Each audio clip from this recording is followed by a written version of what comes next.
Hey, how's it going, everyone? I just wanted to let you know I'll be starting a debate. Who you see on the screen here is my friend Dylan. He's going to moderate this debate, a leftist, but he's one of the best moderators I've seen. The person that I'll be discussing Antifa with is a woman by the name of Demon Mama, so she'll be joining us shortly. They can't hear us right now, but they're live streaming. But yeah, I just wanted to say welcome. The debate will be on whether or not Antifa is a terrorist group or organization. If there are troubles with me lagging or something like that, because I have a situation where my Ethernet cord was taken away, and so now I'm just doing Wi-Fi, then you could find me on Dylan Burns TV at Twitch. And let me put that out there for you all.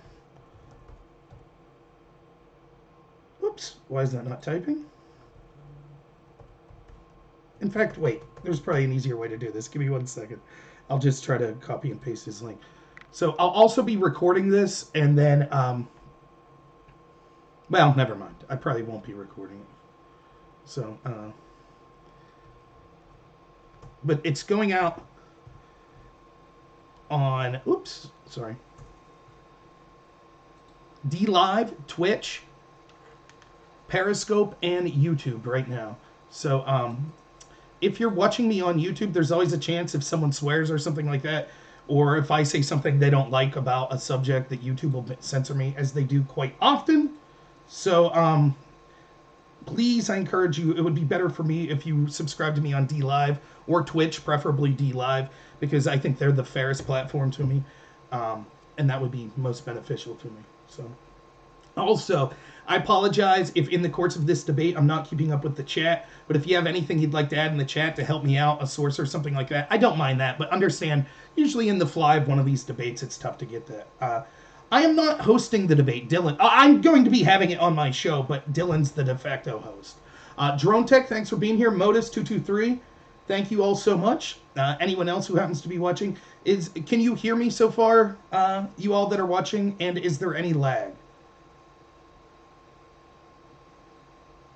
Sometimes, what happened was I'm at my work studio and someone took my Ethernet cords, and I have to do it Wi-Fi. And sometimes when I try to do Discord and at the same time try to do a stream, sometimes it ends up screwing me up. So yeah, just let me know if there's any lag for any of you that are seeing right now. If it does lag, I am recording this as well, and I'll put the recording up. But like I said, you could go to that link, twitch.tv/Dylan Burns TV, and you could watch it live. Also, if you're someone who's on the left and you happen to be watching me for some reason, which I really appreciate, I honestly do, you may want to consider checking out Dylan Burns' channel. I really like Dylan. He's a left-winger. I think you would say he worked on Mike Revell's campaign. He's a Bernie supporter. I disagree probably with 95% of his politics. Just waiting. But, oh, you could probably hear him there, but I don't think they could hear us. But I think that he's a really fair-minded person who argues in good faith, and he's a good host. Got my fucking notebook. So I'll be quiet, and we'll see what comes. Also, I don't swear. They just an FYI, a lot of people curse when we do these debates. It's not something I do often. First, like, big one-on-one debate I've done in a long time. Yeah, it should be really fun. And of course, again, if you have questions, toss them in the chat. I'll copy them down, and we'll answer them in the post. That's Demon Mama there. She's just waiting for Dylan to leave her in. So I'm going to unmute here in a second and just say my hellos to everyone. Also, if I have to run out real quick, it's a work-related thing. I've already told the people I'm with, so we'll be good. So, all right, I'm going to join them live now.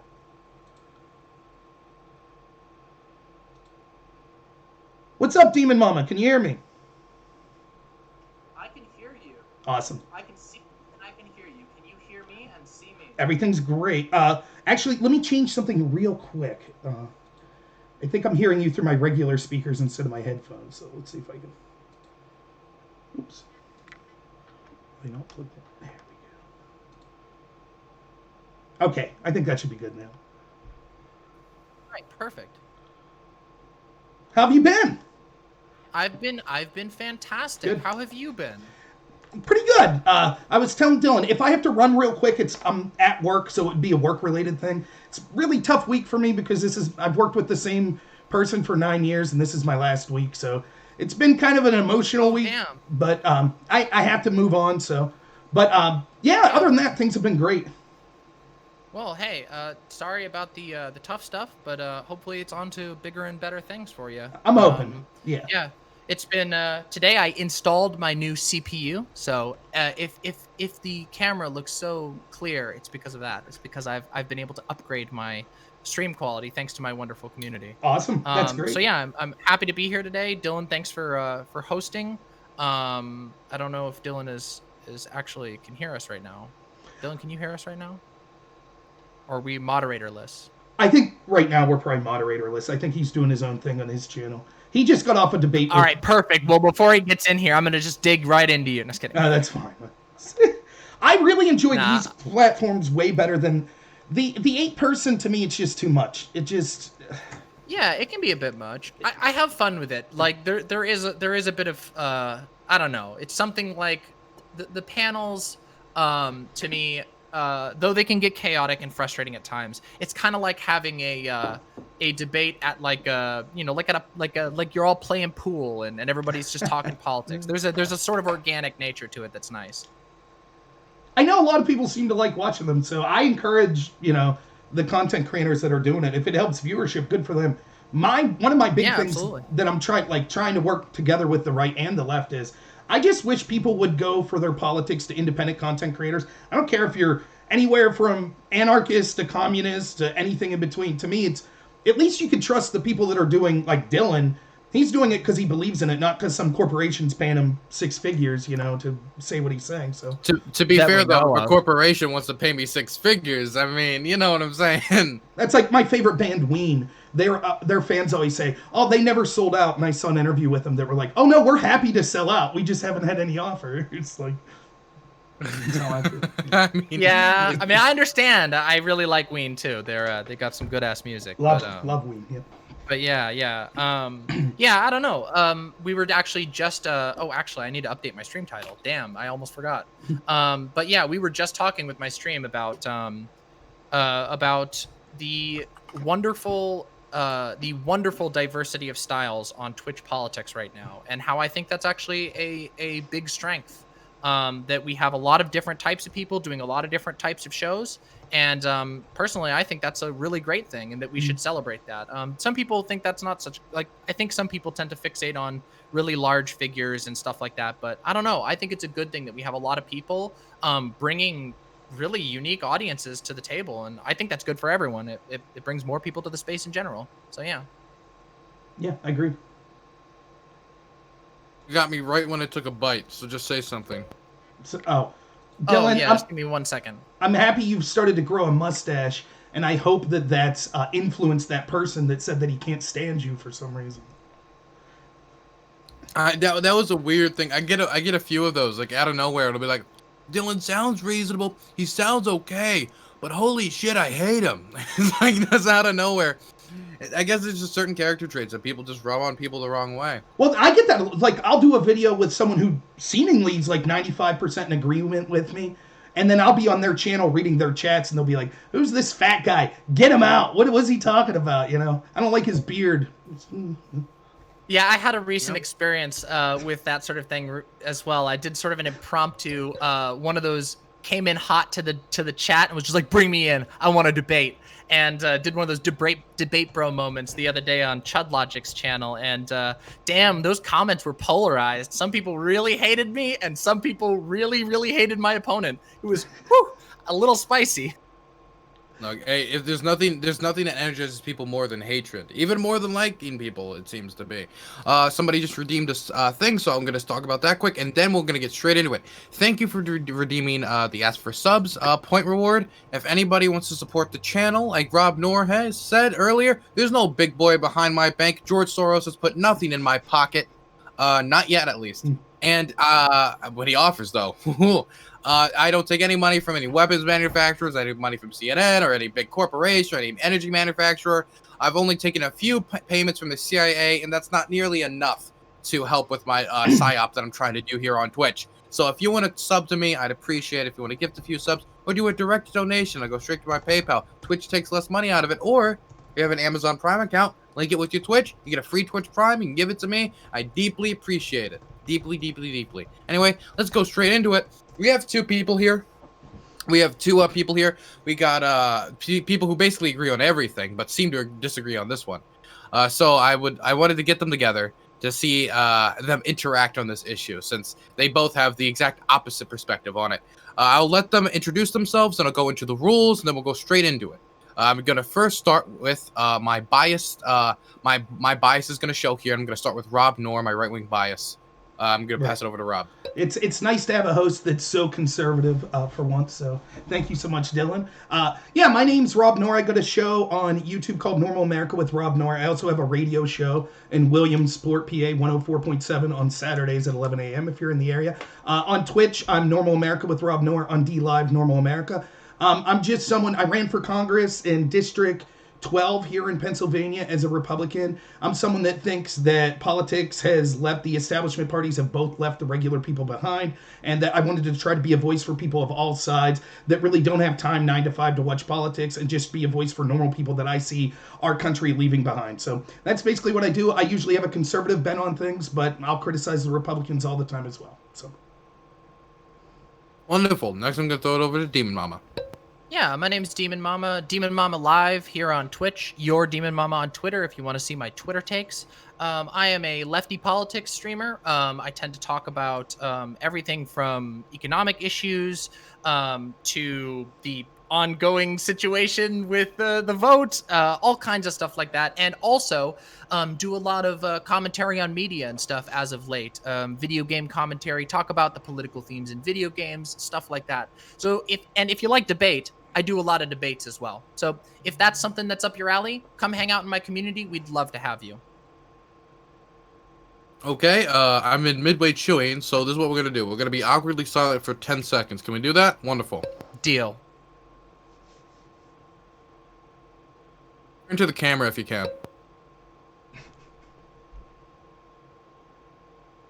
Wonderful. Okay, let's go straight into it. So here are the rules.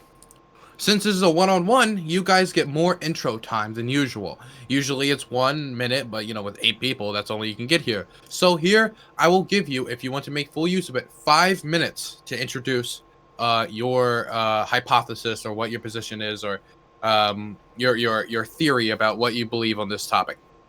You will also, at the end, get another 5-minute period of time to do an outro.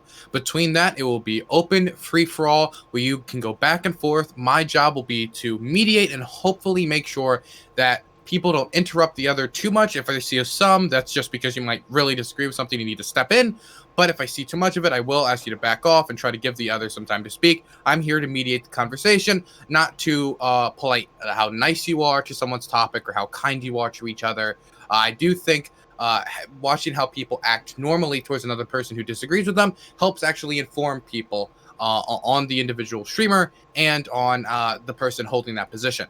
So I don't try to moderate niceness. But if you do anything TOS, that's obviously outside the bounds of what I could allow, and that will be reciprocated with a kick off the show, and you won't be welcome back.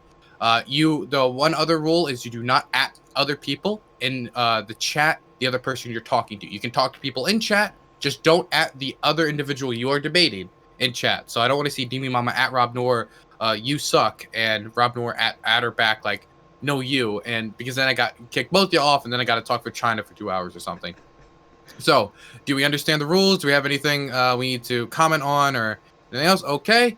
If I forgot anything, I might speak up or DM or something, but I think I got everything I need to get out there. So, I am happy to start this off with, this time I'll start off with Demon Mama, since I'll let Rob introduce himself first. Yeah, absolutely. You want to say the topic?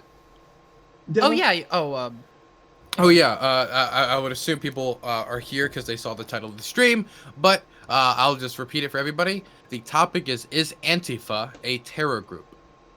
This is not on Black Lives Matter. Some people have been asking. This is not on Black Lives Matter. This is on specifically Antifa. Is Antifa a terror group? Okay. Demon, you can take it away. Yeah, absolutely. I think this is a really good question because we've seen a whole lot of rhetoric about Antifa lately. We've seen everything from Donald Trump, the president, commenting on it, to Bill Barr of the Justice Department talking about Antifa. But in my experience, it seems like a lot of people don't really know what Antifa actually is, and that concerns me because in history, we've seen a lot of examples of groups become scapegoats, become moral scapegoats, whether there's actually any truth to the claims that are being made about them. So I want to start this by talking about what Antifa actually is. We hear the term Antifa all the time, but a lot of people don't know what it actually stands for. What Antifa actually stands for is anti-fascism or anti-fascist. It is a political movement. It's a creed. It's a set of beliefs. It's something like saying the term Christian. There are many different types of Christians, and there are many, many different types of anti-fascists. Throughout history, there have literally been, at the very minimum, hundreds upon hundreds to thousands upon thousands of anti-fascist groups in various countries, and that continues today into the United States. There have been anti-fascist groups which are strictly pacifistic. There are anti-fascist groups which are not pacifistic. And I have a whole bunch of examples of those. And I don't want to bog down in way too many historical examples, but just to give some examples of groups that are one of each type, so that you can understand that I'm trying to give a very honest picture of what anti-fascism means and what it has been historically. The first identified anti-fascist group would be recognized as a violent anti-fascist group. This is called, and pardon my pronunciation, Antifaschistische Aktion, which was a German group which fought violently against the rise of a very, very, very barely known historical figure named Adolf Hitler. With the rise of Adolf Hitler and could you clarify who that is for chat? Some people might be unfamiliar. Adolf Hitler was a Nazi who ruled who led Germany during World War II and leading up to World War II. The first anti-fascist group, the group that literally began everything, was indeed a violent group. Though I think that violence. Mind you, that anti-fascist action, this group was predominantly Jewish. So they had a very good reason to fight against Adolf Hitler's rising regime and his rise to power. And many of them paid the price with their lives. And again, that's one example of a violent group, of a militant form of anti-fascism. However, many other examples exist that were not so. For example, the Jewish Anti-Fascist Committee here in the United States was a strictly non-violent group, of which another little-known historical figure named Albert Einstein belonged to. Albert Einstein was an outspoken member of the Jewish Anti-Fascist Committee, and these days we would say that he was a member of Antifa. So I think that going into this conversation and addressing the question, is Antifa a terrorist organization? The resounding answer is no. How could you define something like that? That would be like saying, is Christianity a terrorist organization? Even if there have been some groups of Antifa that engage in violence or something like that, to say that Antifa is a terrorist organization flies in the face of our understanding of anti-fascism on a very realistic basis, the actual history and beliefs. And it also isn't reflected in data that we have available to us today, which I'm sure we can get into to some degree. So to sum it up, anti-fascism is a political movement that has had many different sects and flavors throughout history. There is no one single group that represents anti-fascism, just like there is no single group that represents Christianity. Or any other belief system. It is a set of beliefs, and people interpret those and build off of them in many different ways. So no, Antifa is not a terrorist organization, and to say so could be, in fact, very dangerous. Okay, you are done with your opening statement? Yeah, that'll be everything. Wonderful. I'm going to throw it over to Rob. You have 5 minutes. Okay, thanks. Yeah, I kind of figured there were several ways that it could be gone about with this. I do believe that Antifa is a terrorist organization. I know one of the arguments that wants to be made is, oh, but they don't have a central leader, and oh, you could be in disparate Antifa groups. They don't all meet at the same lodge, like your elk club or something like that. Rob, you're having a problem with your audio. You seem to be breaking up a little bit. Okay, let me just say then, what I'm going to do is I was trying to stream this, so I'll just tell people that I'm streaming with, go to Dylan Burns TV on Twitch and watch the stream there. So it's more important that I be able to be heard by you all. So let me. Okay, I'll be Uh, sure. If you want to, you can always link your channel in my chat or in the YouTube when eventually this goes up on YouTube. Okay. So tell me if this is better. Hopefully it's going better. Do I sound good so I far? can hear you. You sound perfectly clear at the moment. Yes. Okay. All right. So we'll try Wonderful. that. So yeah. So while it is true that they don't meet exactly in a group like an Elk Lodge or something like that, the truth of the matter is that the way we see Antifa being represented, particularly in the United States now, but also all throughout Europe, is an organization that is like the original Antifa, as Demon Mama correctly illustrates, was a group that used violence to achieve political goals. So what I want to do is first define what terrorism is, since that's at the center of this. So I just Google, the first definition comes up from Oxford that says the unlawful use of violence or intimidation, especially against civilians in pursuit of political aims. This is exactly, by the way, you could go to other, if you want to go to dictionary.com, it's all of them have to do with the idea of using violence or intimidation, particularly against civilians, to achieve political aims. This is exactly how we see Antifa practicing in Europe and the United States right now. What they do is they use threats of violence or actual violence to achieve political goals. Many of their goals end up being anarchist or end up being communist. And one of the problems we have is that they're able to get away with this by saying, but not everyone believes like that. Oh, it's just an ideology, it's not a group. I'll be able to provide evidence that shows that these are organized attacks, particularly in small sects and groups like Rose City Antifa, John Brown Gun Clubs, other organizations like that that identify as Antifa that have been organizing the riots that we've seen occurring in the United States all around here.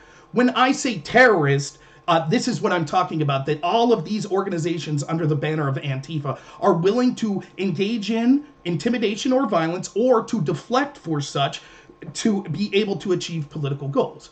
So Demon Mama says, well, it's like Christianity. We wouldn't say all sects of Christianity. No, it's not like that. It's like something, because the one thing that all of these share is that they want the demolition of the organization and the structures of things like the United States. Albert Einstein wasn't with that. And I'll ask Demon Mama when we get a chance when the opening statement is to define fascism, since the one thing that I think she'll admit is that the thing that connects them all together is that they're all anti-fascist. So it'll be important to define what fascism means. And therein lies the problem. Just like when we had discussions back in the is it okay to punch a Nazi conversation, the problem is once you say that it's okay to use violence to fight fascism, you're a stone's throw away from saying, oh, and everyone I disagree with is a fascist. For example, Donald Trump is a fascist, or Republicans are fascist, or capitalists are fascist, or people that are against the lockdowns are fascist. Figure that one out. People that are against the government abusing their power to lock people down. We saw that there were Antifa riots against people that were against the lockdowns in Europe, for example. So to me, it's not the same as saying there's different sects of Christianity. When we say that there was a Jewish anti-fascist committee, but they weren't referred to as Antifa. And this is one of the tricks that we see being played by groups like Antifa. They name themselves something that seems reasonable. Well, we're just anti-fascist. And therefore, if you're anti-fascist, that must mean you're Antifa. Well, that's not the case. There have been organizations dedicated against fighting fascism that were not Antifa. What makes Antifa Antifa is the fact that they are willing to use violence and intimidation in order to achieve political goals, especially against civilian populations. And we can see this in effect when we talk about how we've seen organizations, people that have been out and done heinous things, like the person who shot the Trump supporter in Portland, who was saying, I'm 100% Antifa. We can see this from the Department of Homeland Security that's admitted in an email that was released that they see that these Antifa organizations in places like Portland are organized and they are responsible for all these riots. So I guess that's my opening statement. I'm more interested in the back and forth because I have a lot of questions. Okay, so just want to confirm that is the end of your opening statement? Yeah. Wonderful. Okay, I'm going to open this up to free-form debate. Again, I will only try to interfere if I think it has gotten too far off track, if either of you are interrupting the other too much, or if somebody I don't feel has gotten enough time to speak. So I will throw it now open. It's open debate. You may engage as possible. Oh, also, the hand raising is kind of pointless here since there's only 2 people. Okay, so if you don't mind, Demon Mama, Yeah, absolutely. how would you define fascism? Oh yeah. I mean, like most belief systems and political belief systems, there are multiple definitions, but in general, the sort of uniting principles of what fascism is a highly militarized, highly authoritarian, and ultra nationalist or hyper nationalist form of government. It is a form of government that consolidates power. Focusing very much on national identity, sometimes on racial identity, depends on the sort of flavor of fascism. We saw that in Germany, fascism became Nazism, which fixated a lot on race. But yeah, in general, fascism has been sort of the many definitions and versions of fascism that exist center around a hyper nationalist, very militaristic and authoritarian style of regime. I mean, I think there are a lot of examples of this that we've seen through history. And part of the reason why anti-fascism as a belief system, as a set of beliefs, rose up is because these sort of regimes had like horrific outcomes in history multiple times, just leading to unbelievable atrocity that we've seen over and over again. This type of consolidated power and otherization of people who seem different leads to some truly reprehensible things. I mean, as we know, what happened, the most famous example is in Germany, but of course, there was many other examples of fascistic governments that have done the same, even arguably that exist to this day. Do you think that there could be a capitalist system that is not fascist? Yeah, absolutely. Can you give? Okay, do you think the United States is fascist? I think that there are very concerning fascistic trends in the United States, but I wouldn't go so far as to say like outright the entire United States is fascist. I have made the argument in the past that I believe that in his actions, Donald Trump is somebody who I would categorize as a fascist, and I think that I would stand by those pretty strongly. He has taken an incredible amount of action to consolidate government power. He's expressed a very clear devotion to hyper nationalism, going so far as to propose specific educational initiatives that go to teach patriotism, which to me fits the definition of that sort of hyper nationalistic, very, very much focused on we are the best, this exceptionalism that goes beyond just simple patriotism. Okay, so you would say, I mean, I think there are trends. So it wouldn't just be the United States. So any country that wanted to talk about patriotism and thinking their country was the best would meet your definition of fascism. Yeah, I think that, I mean, not just that, but of course you have to look at things holistically. Politics isn't a game of black and white. It isn't that simple. I mean, I would say another government that I think of as rather fascistic is something like Modi's India, for example. I think that there are very, very terrifying fascistic elements in that government, which I would criticize in the same way that I would criticize fascistic elements in our own government. And I think that many people who consider themselves anti-fascists would also find problems with many other governments. Right, and so here's the point. So the concession that was just made is any country that wants to support patriotism and have pride in itself and support that sort of thing is fascist, and we know that there are groups of... That's not what I said, actually. It's pretty clear. Okay, please. You can try to characterize it that way, but I very explicitly stated that like just patriotism isn't even close to an example of something that would bring. I mean, hell, like Denmark is a country that's patriotic, but they're not a country that's like ultra nationalistic. I wouldn't describe them as a country that fixates on their superiority, on their exceptionalism, and I just think that if you would have to be supremely dishonest to say that Donald Trump doesn't constantly harp on such things, or that other leaders, such as, say, like I said, Modi, fixates on nationalistic supremacy. And again, there are going to always be sort of lines that we have to draw. When somebody says like, oh, a hyper nationalistic country, I do think of a lot of there's a number of examples, and I think that certain elements of the United States certainly play into that. I don't think that that necessarily that means any patriotic government is somehow nationalist, is like somehow fascist automatically. We have this nebulous definition of. No, but that's not very nebulous. Well, it is, because the only examples you've been able to give were specific, like Donald Trump and Modi. But can you Wait, give that's me, the without opposite. using their names, can you give me exactly the actions they've taken that have gone from just being patriotic to being patriotic enough to be Oh, considered yeah, hyper easily. nationalistic? Very, very easily. Yeah, absolutely. I mean, if Okay. you want to talk about not the United States, because I'm sure this will be a little bit less controversial, Sure. because I know you have support, at least to some degree, for some of Donald Trump's things, but I don't really support Donald Trump. So we can talk about something else. With Modi, the handling of how he's handled Kashmir in India, the Kashmir region of India, where there has been a direct targeting of people based on both their ancestry and their religious practices, down to the police literally beating people for practicing a religion that is not accepted by Modi. Yeah, that is fascistic in my mind. But that Absolutely. has nothing to do. Like, I don't understand why the conversation of patriotism was even mentioned by you in the first place. Then, like the idea of Wait a minute. exceptionalism. Absolutely, it does. If you're targeting someone because they are Kashmiri, which is a region of your nation that you don't believe is truly Indian in this example, then that is absolutely hyper nationalistic. It's putting nationalism above anything else. It's targeting people and boiling people down to where they happen to be born. But That's again, you started absolutely off. so. You started off talking about patriotism, undue patriotism, and I don't think that we see Yeah. examples in the United States where we've gone into certain sections of the United States and said we're going to arrest people or we don't like them for the color of their skin and things like that.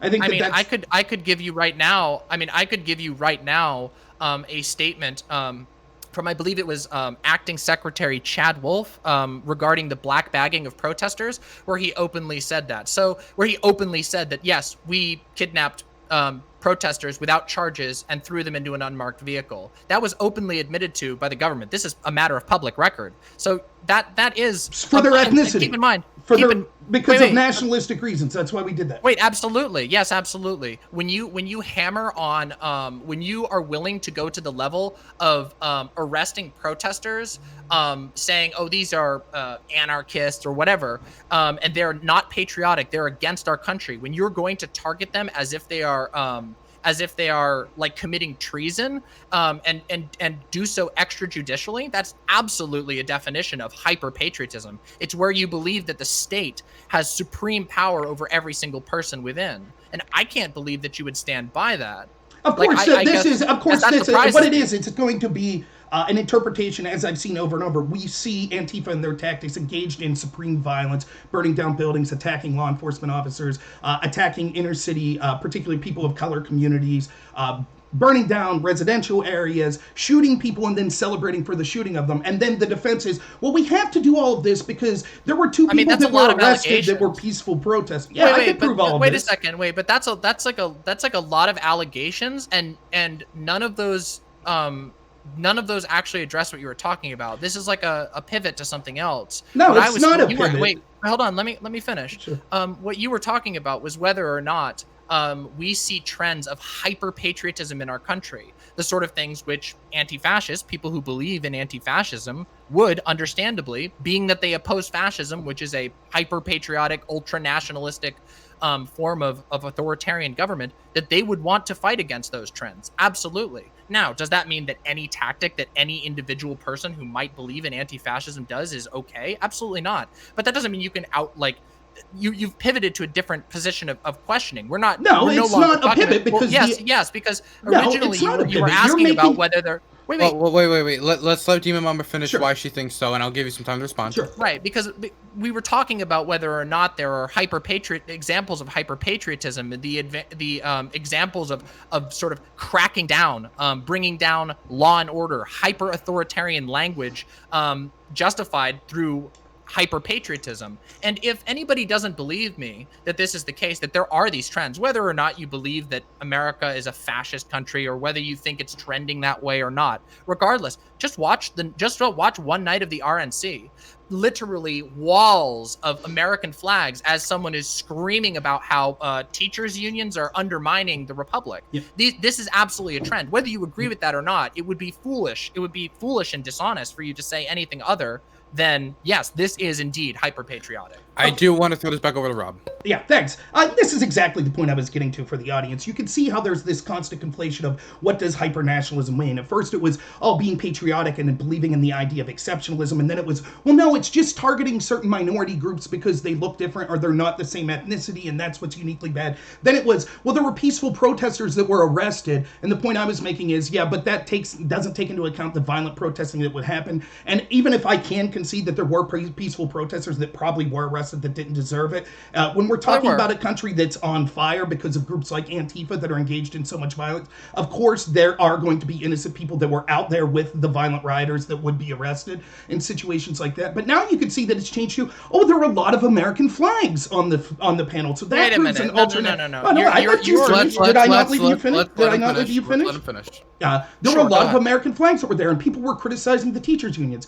And this is true. If you go to groups like Rose City Antifa, they talk about this. For example, some things that could be fascism, they say being anti-communist, opposing unions, and things like that. So they broadened the definition of what fascism is out to mean so much. In fact, the original anti-fascista group that was in Germany used to consider all forms of capitalism exploitation and said that that was fascism. So the original Antifa group that used violence, as demonmama admitted, said that capitalism was part of being fascist. And so we can see that this is exactly the problem. We've already conceded that there are many people in Antifa that are willing to use violence to fight fascism, and now we can't even get a clear articulation of what fascism is. It's ever growing. Well, if you have too many American flags, if you oppose teachers' unions, if you think that the America is exceptional and it's the greatest country in the world, all of these are symbols of fascism. They say, well, Donald Trump is fascist. And by extension, I haven't heard demonmama say this, but I'll ask her in a moment. Trump supporters are fascist. And this is the problem with an organization like Antifa. Remember, go back to that definition. What is terrorism? The unlawful use of violence and intimidation, especially against civilians in the pursuit of political aims. This is what Antifa does. They go out and they say, well, the United States is fascist, therefore we're justified in burning down buildings. And it culminates in actions like we saw in Portland with the death of Jay Danielson, who was not only executed by someone who said, quote, I'm 100% Antifa on his social media, but then members of Antifa later that night celebrated, and I have the video to prove it if we need to, that they were glad that a fascist was killed that night and were celebrating it. So an innocent man gunned down in cold blood because he was a Trump supporter, and this group cheers that on. And we have to somehow believe, well, this isn't trying to use violence or intimidation against civilians to achieve a political end. I heavily disagree. Okay, I mean, you talked about quite a lot of different things there, and just so that we set the record straight, what you asked me for was you asked first for a definition of fascism, then you asked for a definition or examples of hyper-patriotism, which I have shown quite few of. And keep in mind that hyper-patriotism and ultranationalism is a part of the motivating factors of fascism. You seem very fixated on that. Also, I just before we go too far, I really, really feel like it's very dishonest for you to say that there was an execution of someone in Portland. That is very loaded language. For as far as I know, in fact, I know for a fact that this has not been litigated in court because the police actually killed the suspect in that killing. So we don't actually know what happened. Video evidence of it, which I have reviewed extensively on my own, on my channel. Anybody who doesn't believe me can go do this. There is no clear information as to what happened there. Was someone killed? Yes. Is that a terrible thing? Absolutely. But it is completely dishonest and slanted and propagandistic for you to frame that as an execution. And likewise, I think that you trying to link Antifa, which again, by every single metric that we have, is a very broad and very diverse political movement that has existed over the last century, that has had many different people who thought many different things as a single group that can then be labeled as terrorist is wild. And I want to just point out a couple of reasons why I think it's very dishonest and not only dishonest, but also somewhat dangerous. Dangerous to try and label a group as a terrorist, especially using like a dictionary.com definition of terrorism. So real quick, I just wanted to bring up a couple of topics concerning the definition of terrorism. So As you probably know, maybe you don't. I know you're working off the dictionary.com definition, which is fine. That's fine for a lot of colloquial talk. But as we're talking, more in depth here in politics, I'm more interested in having a more solid definition of patriotism, not patriotism, sorry, of terrorism. The thing is, terrorism is actually incredibly hard to define. Let me see here. Let me just get the date real quick here of the exact date that this happened. One moment here. In 1996, for example, the United Nations General Assembly convened in order to make an attempt to define terrorism in a fashion that countries could agree upon, so that we could. This was before we really had the war on terrorism and whatnot. That process has been completely deadlocked. I mean, literally unprecedentedly deadlocked, because as it turns out, defining terrorism is really hard, and countries, including the United States, have backed away from or held off from defining terrorism because a lot of their own actions could be defined as terrorism. And this actually gets even worse when we dig into stuff like, for example, the Patriot Act. The ACLU has a wonderful analysis of the way that the Patriot Act defines terrorism. Keep in mind, not for the purpose of crime. The Patriot Act is only talking about whether they can surveil.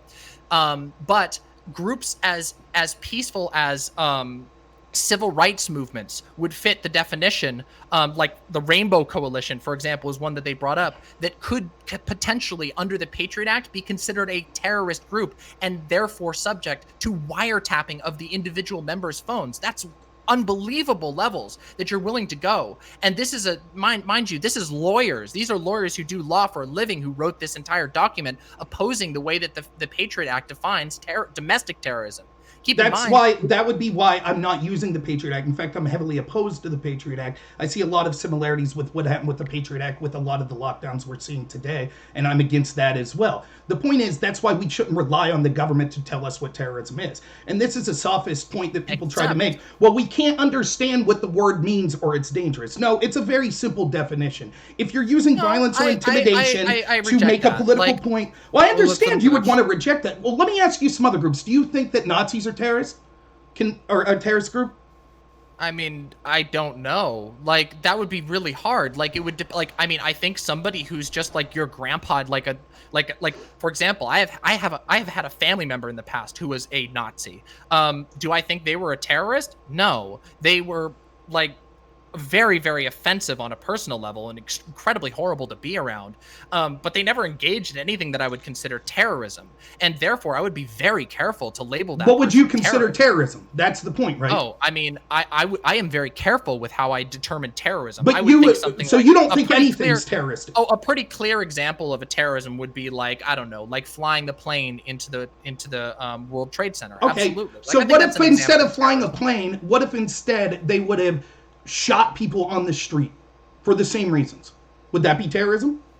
Like the San Bernardino shooting, is that terrorism? But I mean, I think that could be absolutely. Okay, what if instead of that, let me ask this: what if instead of that they threw Molotov cocktails at state buildings for the same reasons, for the same Al Qaeda inspired reasons? Would that be terrorism? Yeah, I think that could be terrorism. Okay, so what's the difference? Hold on. So what's the difference then? Rob, I want to let her clarify her answer though. I think she should be able to clarify her answer. Yeah, a lot of these things could be defined as terrorism, but here's the thing: when we are talking about defining someone as a terrorist, it is childlike to try and think that it is going to be divorced from any sort of impact on the outer world. For example, I mean, how would you feel if I walked into this conversation and accused you of being a Nazi? Or worse, what if I accused you of being a murderer? You would think that would be pretty irresponsible. What if I accused you of something like being like a rapist? Wouldn't that be terrible? These are things that could impact you really bad. In fact, accusations, outright accusations with no evidence and stuff can damage a person's life. I'm sure you will agree with this. I'm sure you'll agree. Okay, if I could respond, you've had quite a long time to talk. Well, yes, I mean, hold on a second. But Rob, like you alleged a lot of things and you asked me a number of questions. You just had a 7-minute block that you went on. Well, Demon Mama, I'll give you 30 seconds to finish your point. Then I'm gonna throw it over to Rob. Okay. Okay. Yeah. It's just when you label somebody a terrorist, there's some pretty rough things that can happen to somebody who's labeled a terrorist in our country. For example, like I said, with the Patriot Act, there's an incredible amount of invasion of privacy. But I will point to, there's this thing that a lot of people may know about called the Iraq War. A lot of people died in the Iraq War. A lot of people died under allegations of terrorism, under the guise of going against a war of terror, which at that point had no proper legal definition. So that war was justified using a moral panic over terrorism, and we didn't even attack the people who were responsible for it. We attacked completely unrelated people. Okay, that's 30 seconds. I'm gonna give it over to Rob. Okay, so a nice, impressive filibuster block. I got that. So the point that you just made, wouldn't it be terrible to call someone a rapist? Wouldn't it be terrible? How about this? Would it be terrible to call someone a fascist? Oh, that's what Antifa does. It just calls people fascists. Or would it be terrible to call organizations systemically racist? Oh, that's the entire idea behind all of these riots in the first place. So I find it very ironic that the same side that wants to put harmful labels on people, the same side that wants to put harmful labels on the other side and say, you're fascist, you're Nazi, you're racist, you're systemically racist, you're patriarchal, the same side that wants to do that is now all of a sudden has a problem when we look at people that are firebombing, as you admitted, throwing a Molotov cocktail at a state building would be considered an act of terrorism if Al-Qaeda did it. But then you say, but it's harmful to label people. Yeah. Okay, then you say it would be harmful to label someone who did that in the name of anti-fascism to label them a terrorist. I say that this is ridiculous, and it's clearly trying to change the definition and water down the language. Because you admitted that the action itself was terrorism. Excuse me. Let's let Rob finish. Right, it'd be different. We could have a back and right. We could have a back and forth if you weren't doing 6-minute blocks, but I have to do a 6-minute block to keep up with yours, just to make sure we're each getting sort of equal time. So when you admit that the throwing of a Molotov cocktail, if it was done by Al-Qaeda at a state building, that would be considered terrorism. But you say, oh, if someone does it for a different political motivation, then we have to be hesitant to call it terrorism. You say that would be like calling someone a rapist without proof. But I have proof. That's the point. We see the person that was labeled themselves Antifa walk up and shoot someone. You say that that's not an execution. I agree that we should hear this out in a court of law, which sadly will never happen because apparently that gentleman who shot and murdered, I believe executed Jay Danielson, also opened fire on police and got himself killed in that manner. But what we saw quite clearly from looking at this from my point was... Demo, I swear you'll have time, I swear. What I saw when looking at it was we heard them clearly say, we got one here, and they said there, then they shot, then they left. It didn't appear that there was anything that justified that type of shooting. Again, it's ironic from people saying, well, wait, we have to hold judgment on this, that have the exact opposite take if we see law enforcement unfortunately have to execute someone. So I just think that it's funny that all of a sudden the definition changed, regardless if we call it an execution or not. The point is this. In that particular situation, we saw people that self-identified as Antifa later that night celebrate the death of Jay Danielson and say that it was the killing of a fascist. So this was Antifa, a person who self-proclaimed being an Antifa, murdering someone, and then other people, I don't think that they had any more clarification than me or you have at the time, the people on the street, yet they celebrated this death as the death of killing a fascist. Now, you talk about the dangers of labeling someone a terrorist, yet flippantly you say people that support American exceptionalism or have a problem with teachers' unions or have too many American flags may be fascists. We see here what happens when groups like Antifa think you're fascist. If you're murdered by one of them, they celebrate and say, well, you were a fascist, you deserved it. So I think that it's just interesting that we see that it's now boiled down to, well, can we really define what terrorism is? Yes, I used a definition that I thought was quite simple, that you could go through many common man sources that actually are tasked with defining terms like dictionary.com, Oxford, Merriam-Webster, and others that all say the key is when you are using violence or intimidation to achieve a political goal, that is terrorism. Yes, I won't disagree with you that the United States government has engaged in regime change wars around the world that are absolutely disgusting and use terrorism as a reason for doing so. But that doesn't mean that we can no longer label anyone terrorists that are clearly terrifying the civilian population of this country by using violence and intimidation all across the country. Okay, so I want to open this back into free form, so I don't have to pass it back and forth every 5 minutes, and so I'm gonna pass it back to free form, and I'll probably start with a free form off of demonmama because she obviously will want to respond. Yeah, I mean, there's been so very much that was said there that I just really think is just it really feels like. And I'm not trying to be harsh here, but it does feel like you're propagandizing a bit. Because here's the thing, you know, in coming into this conversation, I brought up the historical context of Antifa and anti-fascism as a movement, and then when you start to talk about specific examples, you're willing to make huge jumps in judgment that I think are really are really dishonest and not fair. And I think that that's misleading. Like, for example, constantly, like, you multiple times have framed what happened in Portland, which the video evidence is almost nothing. Keep in mind, you know, like that just because two people got in a fight, we have no way to understand what it was. It could have been that this supposed Antifa guy that you're talking about was the most murderous person in the world. That's very possible. It's also possible he acted in self-defense. We will never get to know that because he was executed by the police. Oh, well, you just used the term execute, didn't you? Hold on a second. Wait a minute. He was executed by the How? police. Do you know how many bullets were shot? What does it matter? Do you know how many he shot at them? 30 to 40 bullets are shot. Yes, that is what we call an execution. Do you know how many was shot at that he shot at them? No, because there's no evidence that he shot at them. Oh, so there you was could so no without evidence that he proof, shot at them. so without proof, you'll say that he was executed, but then you criticize me for the very same because thing. There's a difference. You see, police aren't supposed to kill people.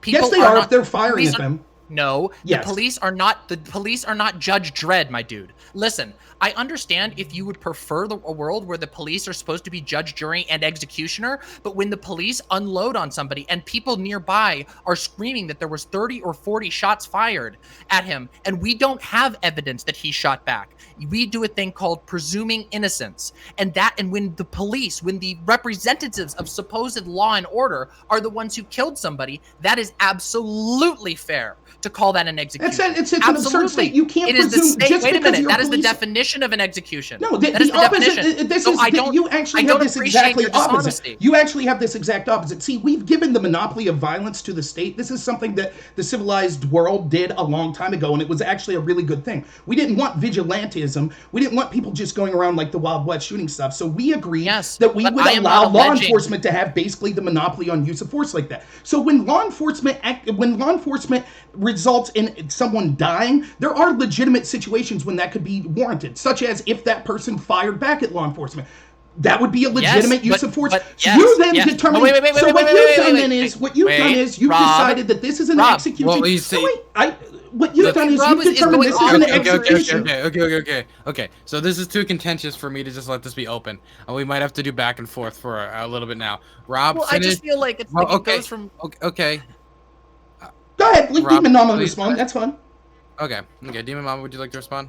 Yeah, I really want to resist us jumping from one thing to another really, really fast, especially when it's something like this. You see, in this circumstance, we've presumed the innocence of the person. That's what you do. I never stated that this was never once did I in this conversation state that the guy was purely acting in self-defense. What I stated is the fact, which we don't know. What we do know about the second situation is we know that the police killed a man, and there's no existing evidence right now, which you would think that evidence would exist. Perhaps it will come out, and at that point we can then say maybe it wasn't. But there's no existing evidence right now that he shot back at the police. There is evidence that the police shot, being the supposed arbiters of law and order, shot 30 to 40 rounds into this guy. Okay, so well, we don't have. That is you fair, might not know, but so then you're just saying there could be evidence, but I don't have access to it. Yet you're very criticism of me in a video that we can see, which there is no evidence that this Jay Danielson shot back at the guy that killed him.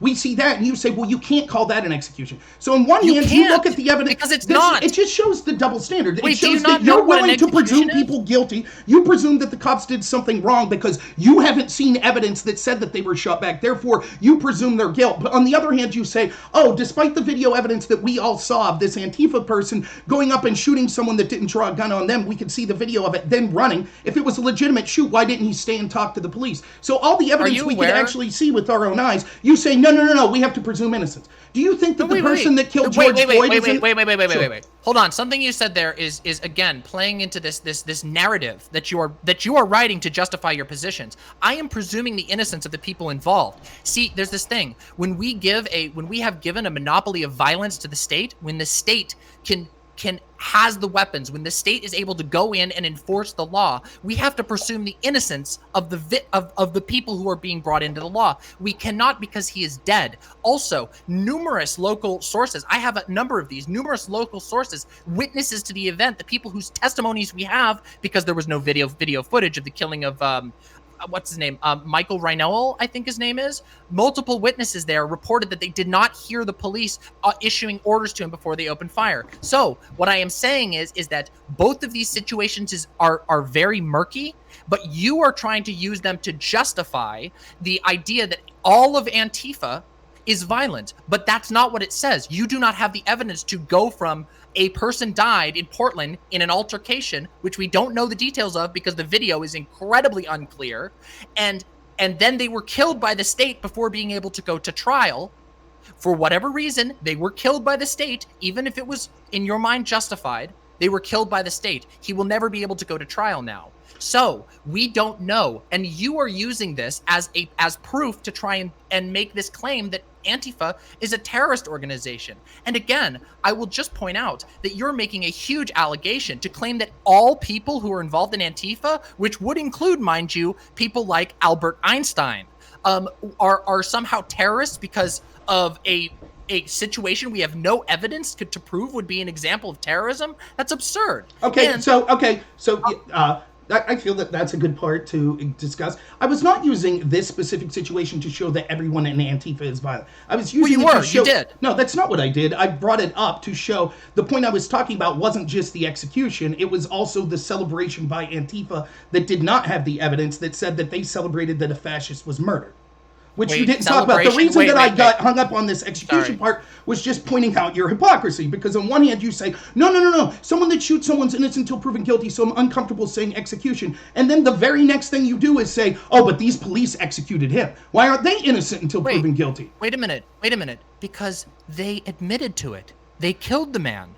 So Reinhold didn't kill Danielson? Wait, hold on. Hold on a second. You're not understanding the basics of this situation. The police killed a guy. They admit they killed the guy.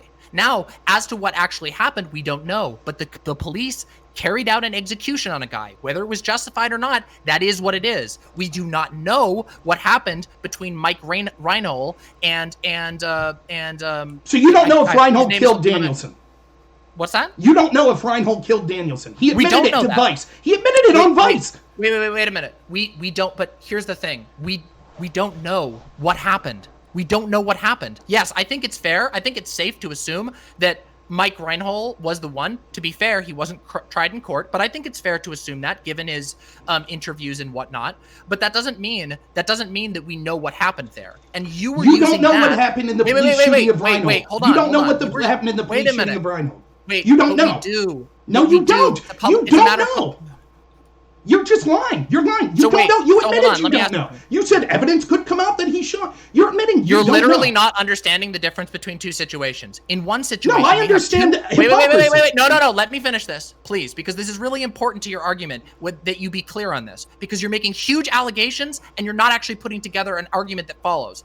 So keep in mind, what we're talking about between Jay Danielson and Mike Reinhold is an altercation that occurred on the street where there is no. Where there was incredibly unclear video footage from a bystander, not an engagement between the state, numerous officials of the state who did kill somebody. They did open fire on him. We're talking about two separate situations, and you are acting as if they're not that they're the same situation, but they're different, and that is why there's a different outcome for each one. The similarities are this. The similarities are this. You've admitted that you don't know what happened in either situation, yet you're comfortable calling one an execution, and you criticize me for calling the other an execution. That's the similarities that matter. What I criticized you for was calling something that we don't know what an execution is, an execution. And you did this in service of trying to make an argument that Antifa was somehow terrorists. But that doesn't, first of all, that wouldn't prove that Antifa is a terrorist anyway. And secondly, you don't know what happened there. We do know. Now, again, I will restate this because I just want you to understand what's being said. That Mike Reinhold was executed by the state. That is a fact. Define execution. an execution is when the state kills somebody. Oh, so an execution is only when the state kills someone. Oh no, I mean, I think you can have a like sort of colloquial execution. Like, for example, if somebody made somebody get down on their knees and hurt them or shot them, you know what I mean? Like, I don't want to be like TOS or whatever, but absolutely. But when we understand an execution, it is absolutely definitionally an execution when the state decides to kill somebody. Now, we might have another conversation another night, not tonight, I would hope, whether an execution is justified, but it absolutely is an execution. Look, that is a matter of fact. We're getting off track. Wait. That's not a matter of opinion. That's a matter of fact. But here's a matter of fact. So what you just said is that if a cop sitting in the street like these ones that were shot in Compton gets shot twice in the head like the ones that were shot in Compton, they pull their gun out, fire back, and kill the person that was there. They executed that person. If that's your definition of an execution, it's so watered down and meaningless that it doesn't matter. Because clearly in that Compton situation, they would have been justified killing the person. You're talking about literally a completely different circumstance. But you don't understand. Like, this is something that I see commonly that people do is when I ask them to define something, they'll just say, they'll make some when the state executes someone. Or when the state kills someone, that's an execution. That's what an execution is, though. Okay, when the state... If they would have, so I'm just asking. So that situation in Compton, if the cops would have shot back and killed that person, they would have executed him. I mean, if they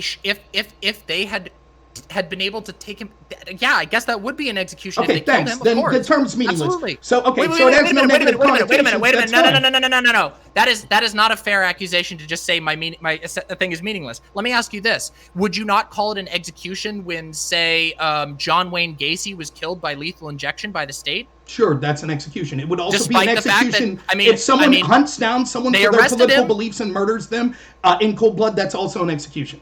Yeah, I mean, I think that would be fair. But the thing is that here's the thing.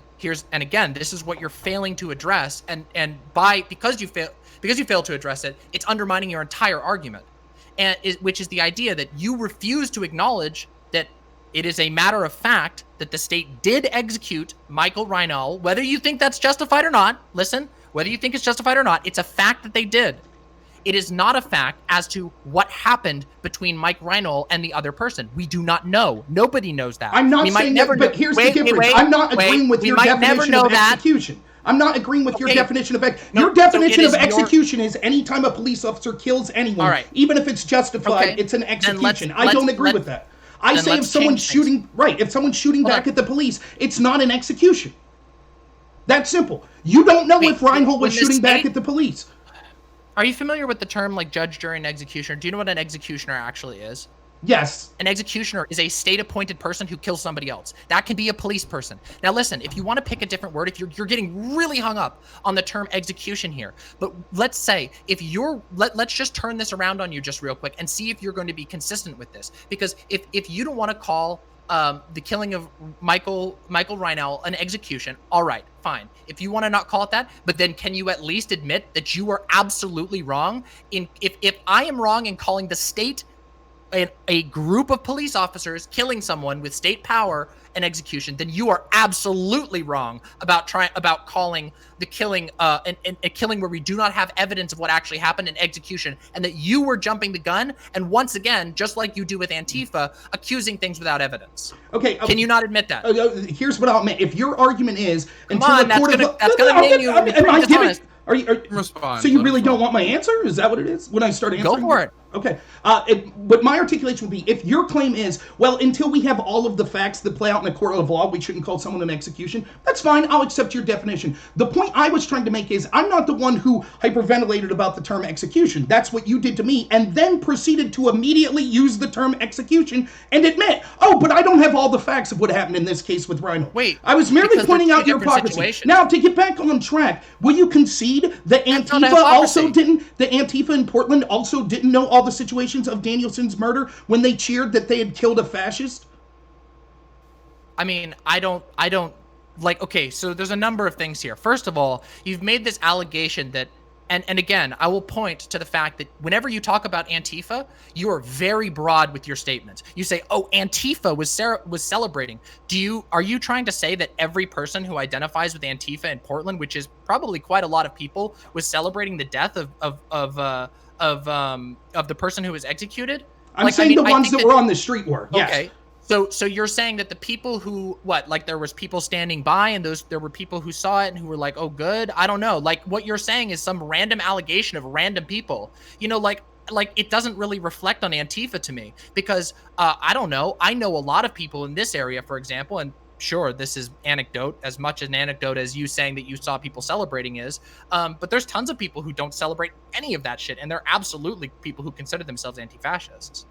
Like, I think that what you're doing is you saw some people who I would agree. I literally was on a panel like a week and a half ago where I argued that celebrating the death of this guy was a complete mistake. You can actually see the VOD. It actually caused quite a bit of drama I was involved in for telling somebody that I don't think that they should celebrate that. And I imagine this person probably identifies an anti-fascist. But unlike you, I'm able to distinguish the difference between someone who calls themselves an anti-fascist who I might disagree with, or that person being bad, and all anti-fascists being bad. And even though you made the argument at one point that it's somehow different from Christianity, I see it as no different. You're saying someone with a set of political beliefs that all of these people are somehow bad because one person did something.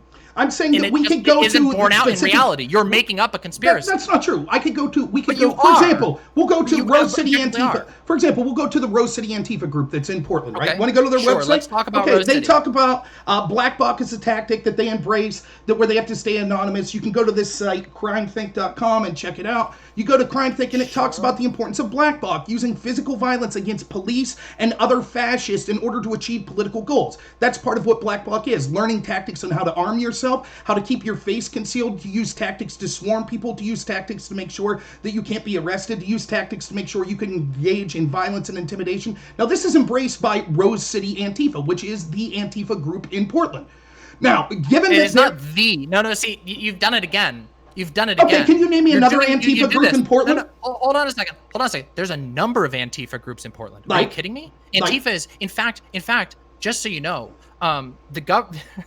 it's quite wild because the Trump government, Trump who regularly talks about and motions towards Antifa as this sort of boogeyman very frequently, his own government has come to the conclusion that there are very few centrally organized Antifa groups, and the ones that exist are very small and tend to do things that have nothing to do with political violence. So you're talking about Rose City Antifa, and you assert that it's the only Antifa group in Portland, which is patently not true. Not only do I know a number of people... That's fair enough.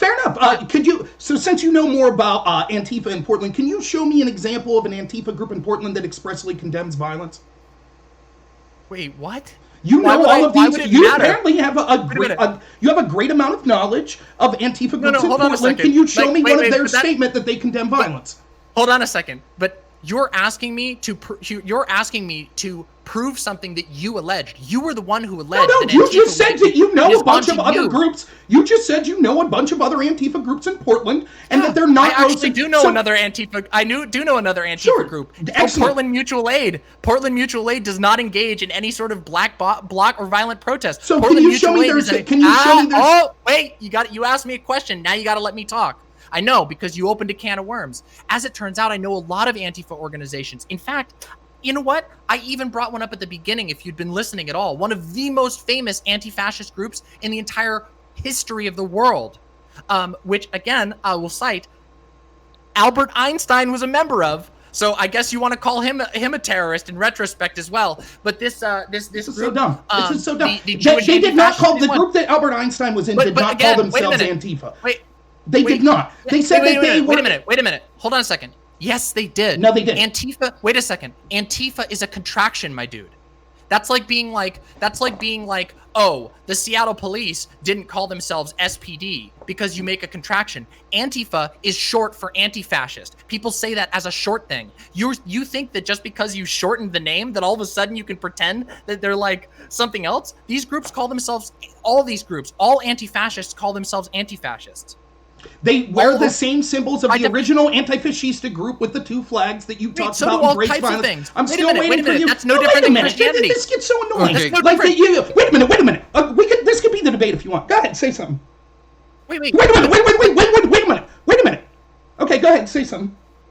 Are you? Wait a minute. Now, can you just let me finish my point? Would that be all right? You admitted that the original Antifa, anti-fascista group in Germany embraced using violence to achieve their goals. Why is it that the groups that colloquially identify themselves as Antifa wear the exact same symbolism, embrace the exact same violent topics, or violent tactics? Just because a group had anti-fascist committee in their name doesn't mean that they identified as Antifa. And this is a trick that we see oftentimes employed. If you name, it would be like if the KKK changed their name to the We Love Puppies group. You couldn't say, well, you can't say the KKK is a violent group because other people that love puppies weren't violent. What Albert Einstein and that group that was against the Nazis had to do with had nothing to do whatsoever with the people that identify as the organization Antifa today. And it would be, again, you say it's like Christianity. No, I say it's more like Nazi, where there isn't a group that's just the single Nazi group. There are skinheads, there are people that call themselves all sorts of organizations that agreed with the original Nazi tenets, but I would be able to say that everyone in those groups are disgusting and that the vast majority of them are terrorist groups because they use violence and intimidation against civilians to achieve political ends. For example, I wouldn't have been looking at Richard Spencer's group saying, well, now wait a minute, not everyone in Richard Spencer's group wanted Heather Heyer to die, so it's unfair to look at Richard Spencer's group and say that they're bad.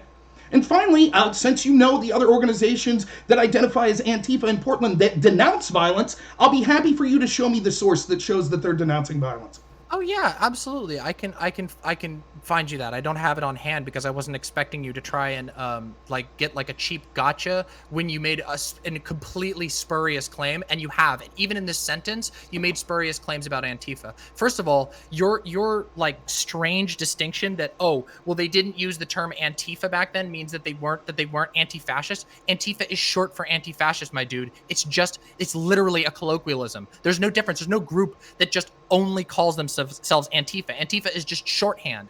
There's no, like, you've made a distinction without a difference. There's no difference between Antifa and anti-fascism besides what's like perhaps some people who allege mass conspiracies that there's some difference. These groups, now another thing that you brought up this thing about symbology. There are groups that use all kinds of symbology, and while that can be useful sometimes, it doesn't necessarily guarantee anything.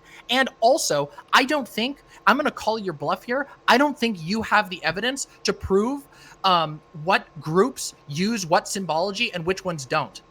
Okay, you just don't. So I have Rose City Antifa's group that uses the flags. Sure. Okay, that's great, but that means we're talking about Rose City Antifa. Okay. We're not talking about Antifa. And keep in mind that you came to this discussion to have the discussion whether Antifa is a terrorist organization, and it is definitively not. And your argument so far has been completely centered on one specific type of anti-fascist. It is. Let me ask you this. From wait, would you say that? I want to explain this because you got to do your whole rant, and you alleged a lot of things, like you have done in most of your rants here, where you allege a lot of things without evidence. So this is like when you point to the symbology, I can't believe that you would then go from right there to ignoring the direct comparison to something like Christianity. All Christians use the cross. All Christians, with very few exceptions, use the cross, but that doesn't mean they all believe in the same thing. They have very different beliefs. Anybody who has a sort of nuanced understanding of how organizations and belief systems work would never make such broad accusations as to say all of Christianity or all of Antifa is X. And yet you've done that again and again and again in this conversation. You've accused them of being a terrorist organization, which, again, I will point to you, the repercussions for somebody being labeled a terrorist can be as far as millions of deaths. What are the repercussions for labeling someone a fascist? Oh, I mean, I don't know. There could be all kinds of repercussions. We can have that. But that's a different conversation. That's okay. So just so we could get you off the moral high horse of don't label people, because you're quite readily calling people fascists, and you know that they could be murdered for that. So okay. So now that we're off that moral high horse, the argument is, well, you keep going back to anybody was like you said Donald Trump has fascist tendencies. This country's fascist. People that talk about the teachers' union is fascist. Yes. Hold on a second. Wait a minute. Hold on a second.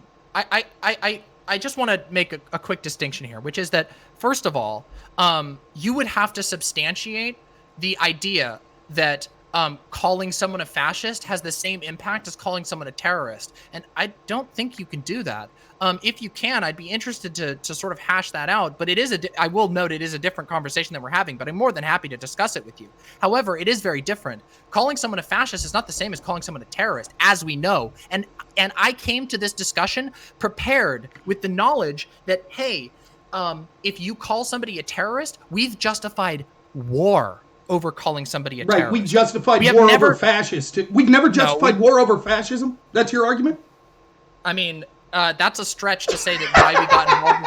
Wait a minute, hold on a second. The idea that we got involved in World War II because they were fascist, that's not reality. That's not what happened. There was a absolute confluence of political forces that got us to involve. I mean, you could say, it would be to the case of, by the way, it would be to the case of Antifa if you were to make the argument that we got involved in World War II because of fascism, because by its definition, this I is would just argue nonsense. Wait, have an example. You gotta let me finish, man. You gotta let me finish. I feel like you. Go ahead. You're getting really mad, but you gotta. I'm not mad. It's just it's a point that's like we literally are talking about someone who was just murdered, and then people celebrated because it was the death of a fascist. Literally happened. But wait a minute. But hold on a second. But I literally just told you that I literally personally had an argument with somebody who was I believe unduly celebrating that death. I don't believe but it. Many so did. Ascribe me. Wait. But don't ascribe me positions. And also, I would ask that again. That's not what I'm doing. That's your exact argument. You're saying I can't call someone a terrorist because other people might go out and do them harm. I say you call people fascist and other people might go out and do them harm. You say don't ascribe to me that. Well, then how are you ascribing to me? If you can call someone a fascist with the understanding that that could lead to harm being caused to them, how can you then get in the moral high horse and say that if you call someone a terrorist, harm could come to them? Rob. You cut out? Who cut out? Can I hear you? Can you say something, Rob? Yeah, can you hear me? Am I still here? I think his Discord crashed. I think your Discord might have crashed. Me? Now I can hear you. Okay, there it is. Sorry, you just cut out for a second. There you go. Okay, good. Yeah. Okay, so, there's a couple of things here. Again, you didn't listen to what I said literally just before you started talking about that. If you want to say that labeling somebody a fascist, and by the way, I would agree with you in saying that we should be careful about labeling people fascist. I don't just label people fascists at random. In fact, I literally advocate that people be very, very careful about such a thing. You, however, walked into this discussion perfectly willing to claim that Antifa is a terrorist organization without any considerations. I mean, you can say that it is, but you haven't provided that evidence. Sure. And in this, wait, in the course of this discussion, I have brought up unequivocal examples of when the title of terrorist has been explicitly used, not even secondarily, but explicitly used to harm people, to kill many people, sometimes in fact, many of those people who had nothing to do with the terrorist act themselves. Keep in mind, under the guise of fighting terrorism, we went to war with Iraq. We killed civilians. This is a worthless point. Rapists it is not a worthless point. It is absolutely essential. What it is, how dare you? It is like you want to talk about? Wait a minute. Hold on a second. Wait a minute. You're about to be muted. Okay. Maybe I didn't clarify this at the beginning.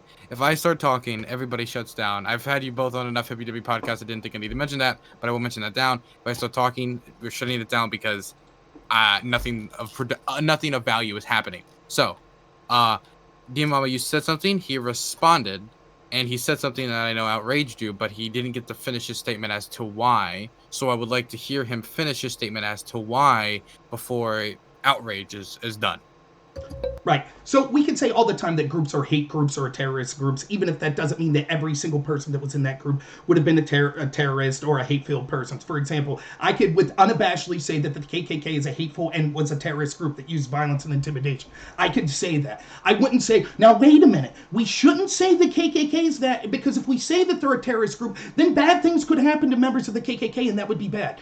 this is an absurd point. It's just trying to deflect from the point. Now, to get back on the topic, like, so I provided evidence, for example, of Rose City Antifa, the group in Portland. Let me just say this. At best that you'll be able to get in this debate is other groups that have said the word anti-fascist in their name might not necessarily be terrorist groups. But then we could say all the groups that we see engaged in black bloc that are out there, and those are the groups of prominence that are doing all these riots, all of those individual groups are terrorist groups. So at the end of the day, you might be able to make an argument that, well, there could be other groups that call themselves Antifa that just aren't in the political sphere right now or in the civil sphere that don't engage in this violence. Black Bloc, which most of these Antifa groups admit that they engage in, it says right on the website that they link to that it's a group that it's a tactic that prescribes using violence to achieve political changes. We can see other groups like the Puget Sound John Brown Club or John Brown Gun Club, who had a member named let me get his name here, Wilhelm von Spronson, who in 2019 attacked an ICE facility, firebombed it, had long arms,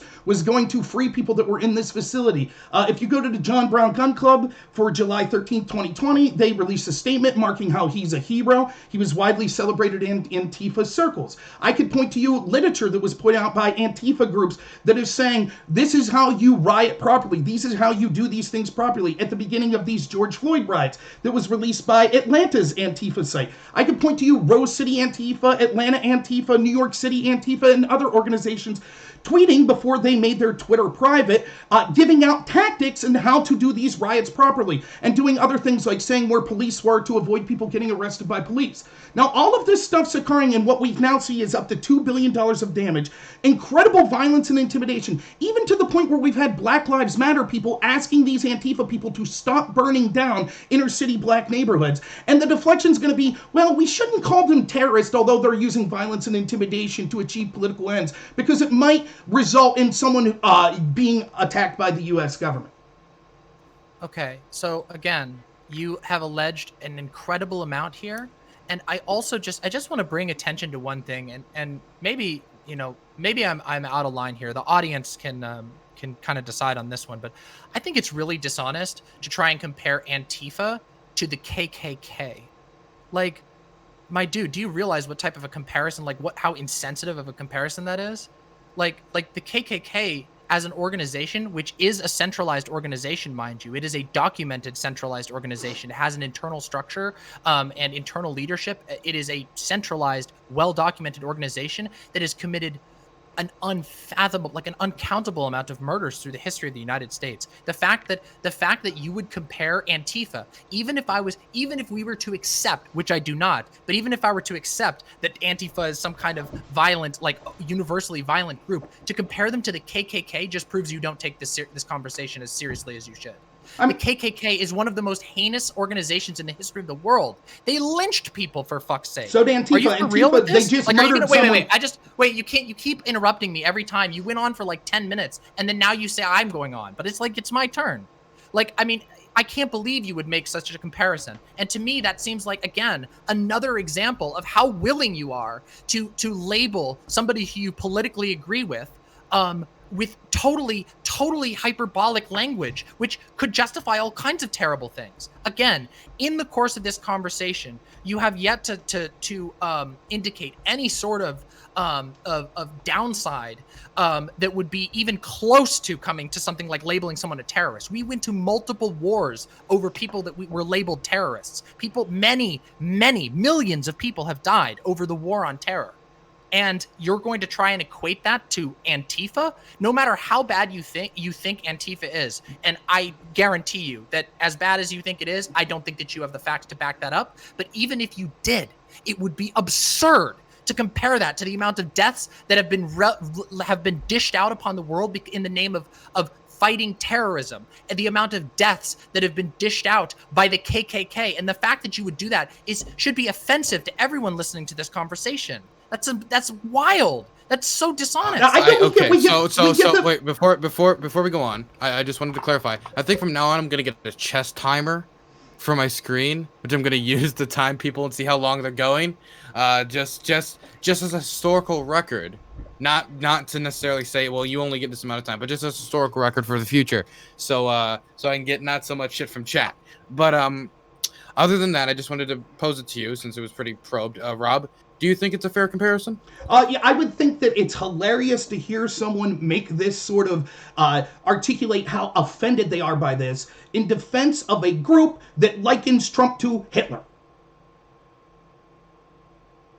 The entire group of Antifa is likening groups to the fascist Nazis.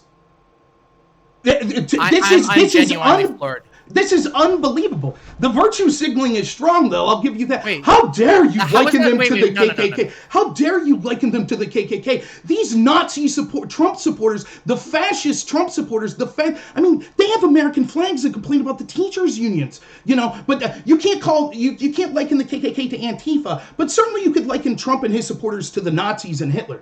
I mean, come on. This is a joke. It's just an absolute joke. Excuse me. Please don't lie. Listen. It's fine. I would like to hear him finish. I'll keep going. Thank you.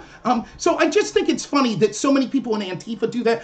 They want to say that, oh, you're against the teachers union, you're a fascist. But then at the same time, I wasn't saying that Antifa is exactly like the KKK. I said that if the KKK murdered someone, I wouldn't say, well, there are people in the KKK that don't. The argument that I used earlier was the label Nazi. There isn't just a Nazi group now. There are groups that call themselves neo-Nazis. There are specific groups, subgroups that identify with an ideology of Nazism. Some of those groups may not advocate violence. For example, you had people like David Duke of the KKK that at one point was probably just for show because he's disgusting, but he was condemning violence. You see, Richard Spencer says, no, we don't want to use violence. I don't then say, oh, well then I don't want to label their group as using violence and intimidation because some of them have came out and said, well, we don't specifically endorse violence. Now, again, I've given specific examples, and we can see how that you still haven't answered the question. Do you think that any Antifa organization that uses Black Bloc is in fact using violence, and therefore we could say they were using violence against civilian populations for political change? Okay, I now have a chess clock open in another tab, so I'll be able to keep record of this just for chat. Okay, sure, wonderful. Yeah, Mama, you can start. Again, God, I don't even know where to begin with this. Again, I'll note that you didn't answer Dylan's question about whether you think it's a fair comparison to compare the KKK to Antifa, which is by the way, a patently absurd comparison. Absolutely absurd. Not only is there no evidence that the amount of violence that any Antifa group, any associated Antifa group comes even close to the amount of horror the KKK has wreaked out upon this country. But the idea that you would even compare two groups, one which is a group that specifically and explicitly screams out about white supremacy, it is unbelievably out of touch. Let's just put it that way. And secondly, the idea that I think that you're engaging very dishonestly when discussing Black Bloc. And again, I think that this is another attempt at fear mongering and making it seem okay for you to label a group like terrorism. Black Bloc is not even it's not even what you're saying that it means. Black Bloc has nothing to do with violence. Black Bloc has to do with identification. Now, are there Black Bloc people who engage in violence? Sure. There are also many who do not. Black Bloc is a tactic that people use to prevent themselves from being identified by the state. And keep in mind that Black Bloc has been used in places where I bet you would agree with them. For example, the Hong Kong protests used Black Bloc because China was using surveillance to identify protesters and persecute them afterwards. So Black Bloc is not what you are trying to make it out to be. It's not like some secret tactic that's gone into to allow violence. It's for people to be able to protect their identity from a state who might oppose them, which is completely rational when you have a state that has been willing and openly and publicly, a matter of public record, mind you, engage in black bagging of protesters, for example. Okay, so given that, oh, sorry, do I got the wrong thing up here? I'm sorry. Yeah, I see my beautiful face. How do I fix this? Ooh, 1 second. So I was trying to show. Can you give me the source then? I'll figure out how to stop that sharing. Can you give me then your source of your definition of what Black Bloc is? Because I have it straight from an actual website that was designed, that was linked by Rose City Antifa to describe exactly what Black Bloc is. But you do realize that you're not countering anything. Black Bloc is something that has existed for a very long time. It's existed right. So gear to bring, defensive gear, banners, shields, wait. You asked me a question. Now you're just plowing over me. Okay, so give me the source. That's what I asked. Can you have the source? Yeah. Wait, there's a number of sources. Yeah, like I Give mean, me I don't one. have any single source that I'll pull off of. There's literally been documentation of protests going back to the civil rights movements. You can see black bloc. That's like saying, do you have a source for what a bird is? It's like, yeah, there are a lot of things that you could point to for that. I don't have anything on hand that states like. I will be Okay, that was completely the honest. answer to Like, the. I Fair didn't. enough. That was the answer Wait, to the but that's not question. the answer, because hold on a second, because you're trying to use a single group's definition, which is not fair. That would be like me picking like the Branch Davidians, offshoot of Christianity, and using their definition of religion, their definition of Christianity to define all of Christianity. You're being dishonest. No, because Listen, here's hold what on, you could wait. do. Here's what you could do in that situation. You could provide me evidence of something that was defining that in a different way to show that they didn't endorse violence. So it's real simple. If you're correct, you could provide me evidence that Black Bloc, a better source that says Black Bloc doesn't recommend things like spray paint, projectiles, slingshots, signs, flags on fixed poles, Molotov cocktails, bright lights to obscure camera vision during night actions, ladders, bolt cutters, communications equipment, banners, shields, steel-toed shoes, armor padding, gas masks, goggles, bandanas soaked in lime, etc. So Yeah, actually, I can actually, you know what? You're right. If you want specific things, I can point you to to exactly what I said, which is that there are so many sources that the idea that I would need to point to a single source about something that has been used across dozens upon dozens, I mean, literally hundreds of protests worldwide have used Black Bloc. Literally, please, just do me a favor, Rob, and go to the Black Bloc entry on Wikipedia and scroll down and see just how many books, articles, websites, are cited in order to get an idea of what Black Bloc has been historically. Black Bloc is not just one single thing. You can't just go to Rose City Antifa's website, a group that you really seem fixated on, and just be like, oh, that is what all Black Bloc is. That is not only like that's historically ridiculous. That's like me saying that because like the Branch Davidians or something, or because some extreme Christian sect uses the Bible as a justification, that all people who touch the Bible are somehow wrong. That's a totally backwards way of reasoning. That's not how reasoning works. You can't just say, oh, well, Rose City Antifa, who, I don't know, from what I've heard of Rose City Antifa, they seem like they're pretty hardcore. I don't know, like their definition might be very different, and is very different from many other people who've participated in, believed in, and theorized on Black Bloc. Your view of Black Bloc is a fantasy that's not based on reality. Just look at this. There is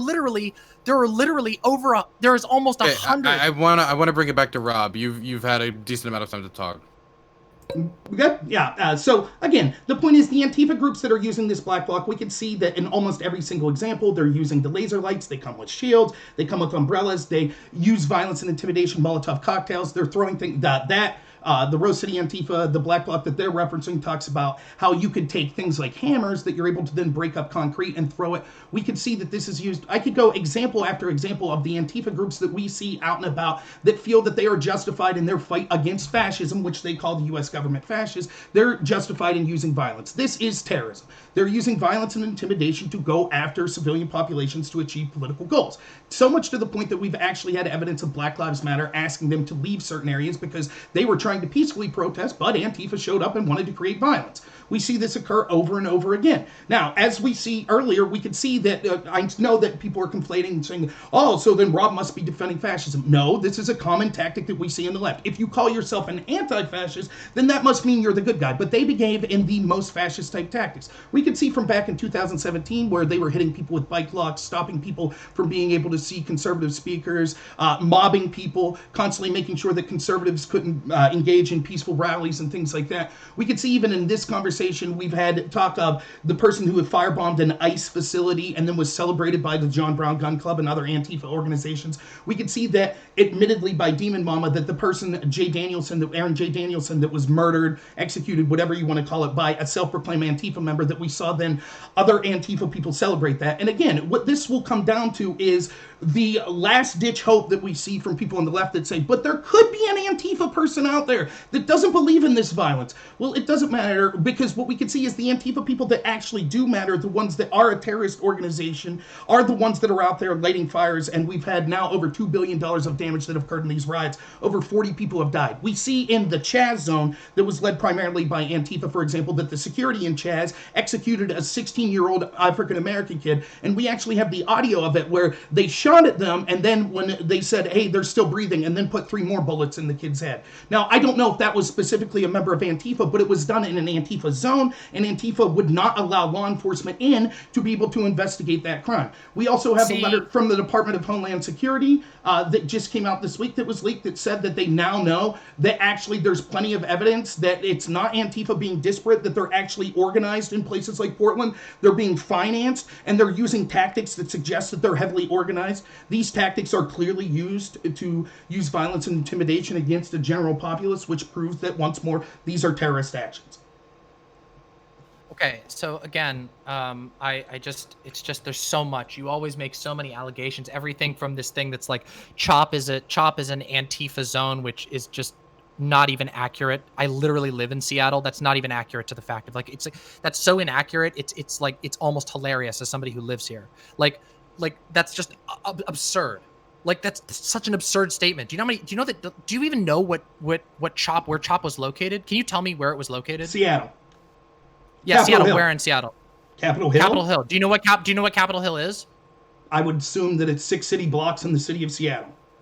Yeah, it's a residential neighborhood. There Okay. are a lot of people who lived within that area. The idea that Chop was like some Antifa zone is ridiculous. There were so many people involved in Chop, so many different factions that were involved in Chop, that when the police pulled out, there was people trying to figure out as best as they could the way to take care of the massive amount of homeless people that have been pushed out of their houses in this area. So you're, again, just like almost every single thing that's been happening in this conversation, you're trying to boil everything down to an incredibly simple black and white, oh, Antifa is some kind of terrorist group, and you motion to all of these individual things, which I don't even know. You could be making them up off the spot. We don't even know what examples you're talking about, and none of those even come to the argument that it would be fair to label Antifa a terrorist organization. Just out of curiosity, are you aware what the widely available statistics on terror in the United States have to say about anti-fascist violence? Are you aware that the government doesn't even list Antifa on the fucking top 25 groups that are a danger of terrorism in the United States? Are you aware that the number one group of dangerous terrorists in this country, literally higher than Al Qaeda, is white supremacist extremists? That this was recently discussed. The FBI's own data. Whoa, real quick. Wait, you have to be careful calling white supremacists terrorists. Don't you know that the word terrorism could be really bad? Wait. Don't you know that? Hold on. How could you say they're all terrorists? You're trying right now, but what you're doing is you're not actually listening to the words that I'm saying, which I understand is fine if you want to just constantly continue in whatever worldview you have. But what I'm talking about is government designations. The government is currently run by Donald Trump. The FBI is not like some left-wing organization. They don't even list. Even the FBI won't label Antifa as a terrorist group. I'm sorry, but you're just making that up. And in fact, even let's say this. Let's say that we go with your very dishonest framing. I'll even grant you that we'll make the very, very unethical assumption that the conflict between the two people in Portland, I keep forgetting their names, but the conflict between those two people in Portland, let's count that as, we can even count that as an Antifa killing if you want to. I don't think that's fair. I think that's totally unbelievable, but I'll grant it to you. Do you know how many murders that would make for Antifa? By the way, this data is pulled from the federal government itself. How many murders that would make for Antifa in the last 25 years? Do you know? If you'd like me to respond, I could start responding. Well, I mean, I'm asking you a question and I stopped. I don't know exactly what the federal government will say, but I have plenty to say on this issue. That would make one. And this is from the federal government. This is from an organization that is willing to label people terrorists. And I am very reluctant to label people terrorists because I know what happens to people when they're labeled terrorists. When somebody is labeled a terrorist, our government has proven that in the past, certain actors in our government are but you ceded it back to me, are absolutely willing to engage in abject violence. The Iraq War was predicated on that. 1 second. Okay.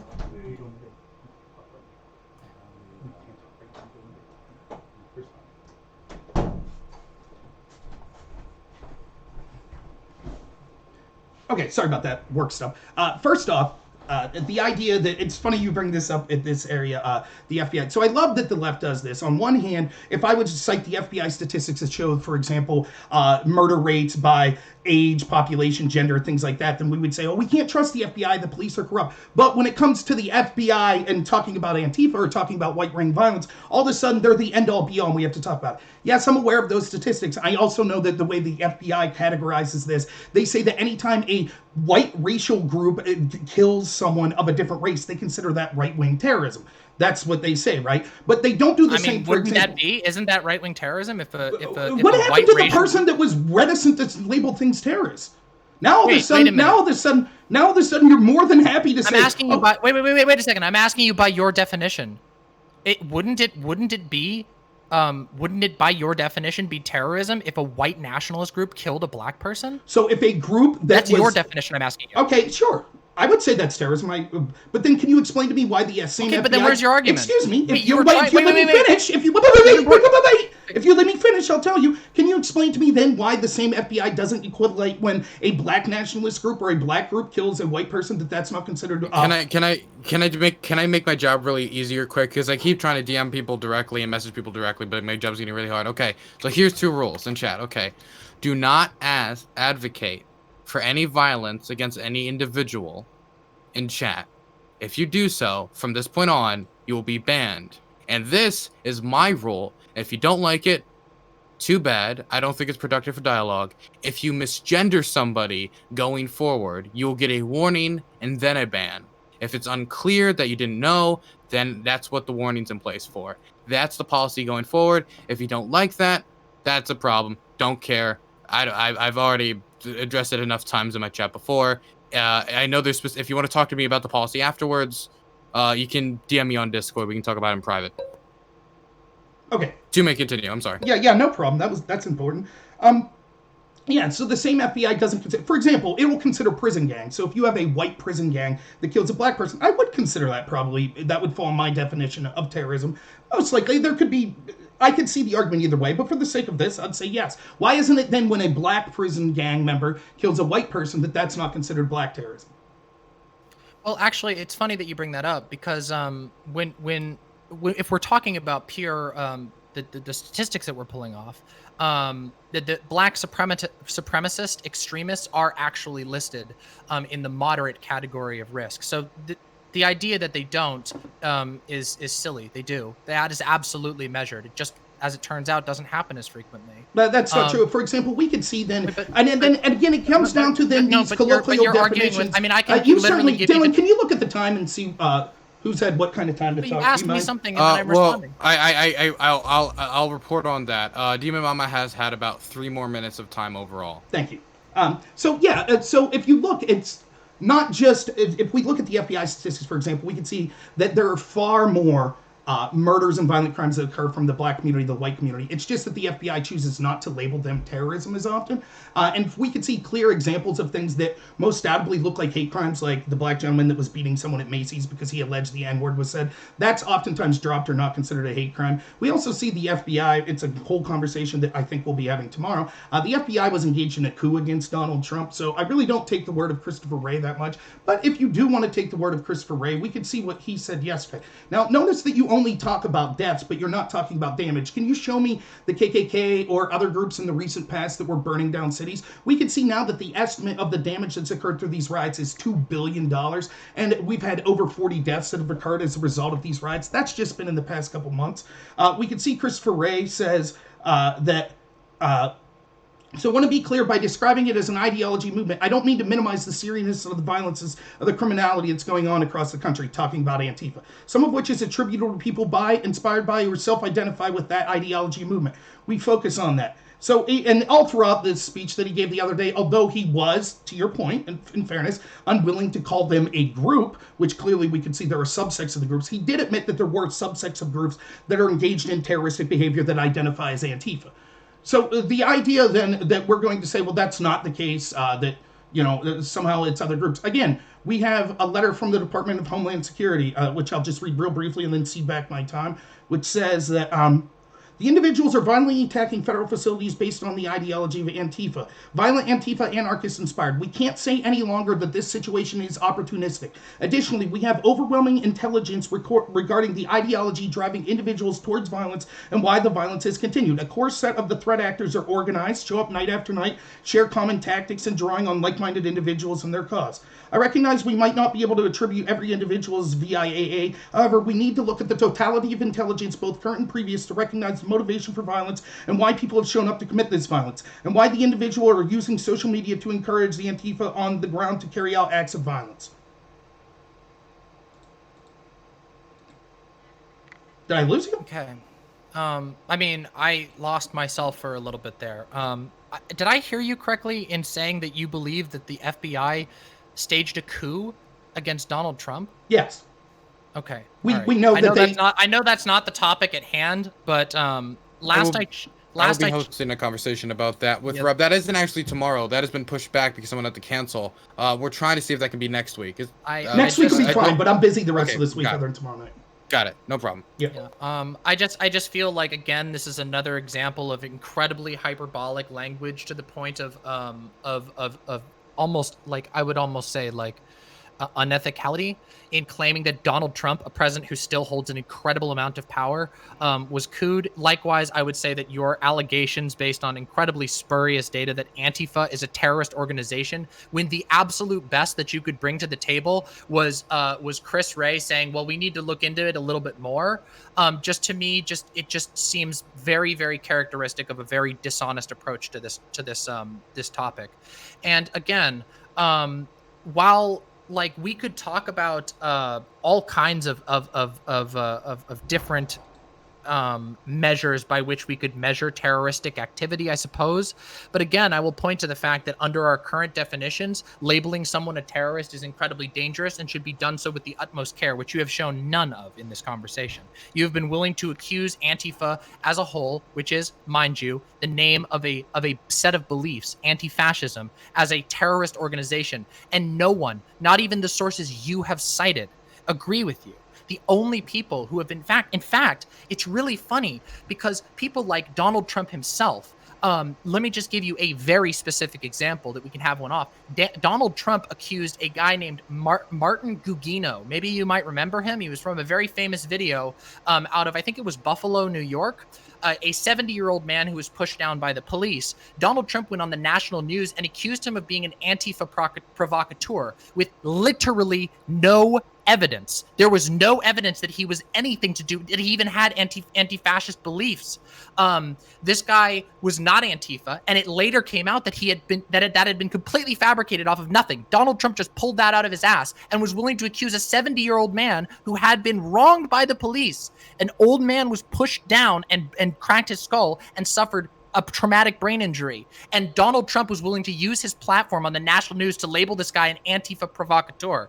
That is the exactly emblematic of what I've been talking about in this entire conversation. This willingness to engage in unbelievable hyperbole and not only that, but smearing groups together in the name of labeling them an enemy that we have traditionally pursued with lethal force. The war on terror has devastated millions of lives, both of Americans and beyond. So why on earth would you ever be so willing to be so careless with something like that? And would you not equally, why would you not denounce something like Donald Trump blatantly mislabeling an old man who was wronged, who was objectively wronged by the police, as an Antifa provocateur? How can you stand in the face of this and say that it's not hyperbolic to make comparisons between Antifa to the KKK, for God's sake? And then also to not only do that, but to try and undermine.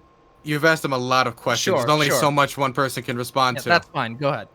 Yeah, again, there's an incredible irony in organizations that want to liken anyone that they disagree with fascists and Nazis, talking about the dangers of mislabeling people. Again, we saw that someone, J. Danielson, was just murdered in Portland, and then that murder was celebrated that evening by members of Antifa saying, we killed a fascist, we celebrate that. Yet you came on here cheerfully labeling people fascist if they are against teachers' unions and have too many flags up and things like that. So that's what you said. Those were examples of fascism, of hypernationalism and fascism. That's exactly what you actually, I would love people to just go back and watch the VOD. What I actually said was that these were examples of hyper-patriotism, and they can represent a stream or a current of fascism that's running in our country. So you liken the actions, right? So you make comparisons that, but that's sure, very that's different, exactly though. what you did. But that's apparently very you don't different, think that's dangerous. Then you go on, like you had plenty of time to tell. We do gotta let him respond. You're like you got 5 minutes on the clock on him.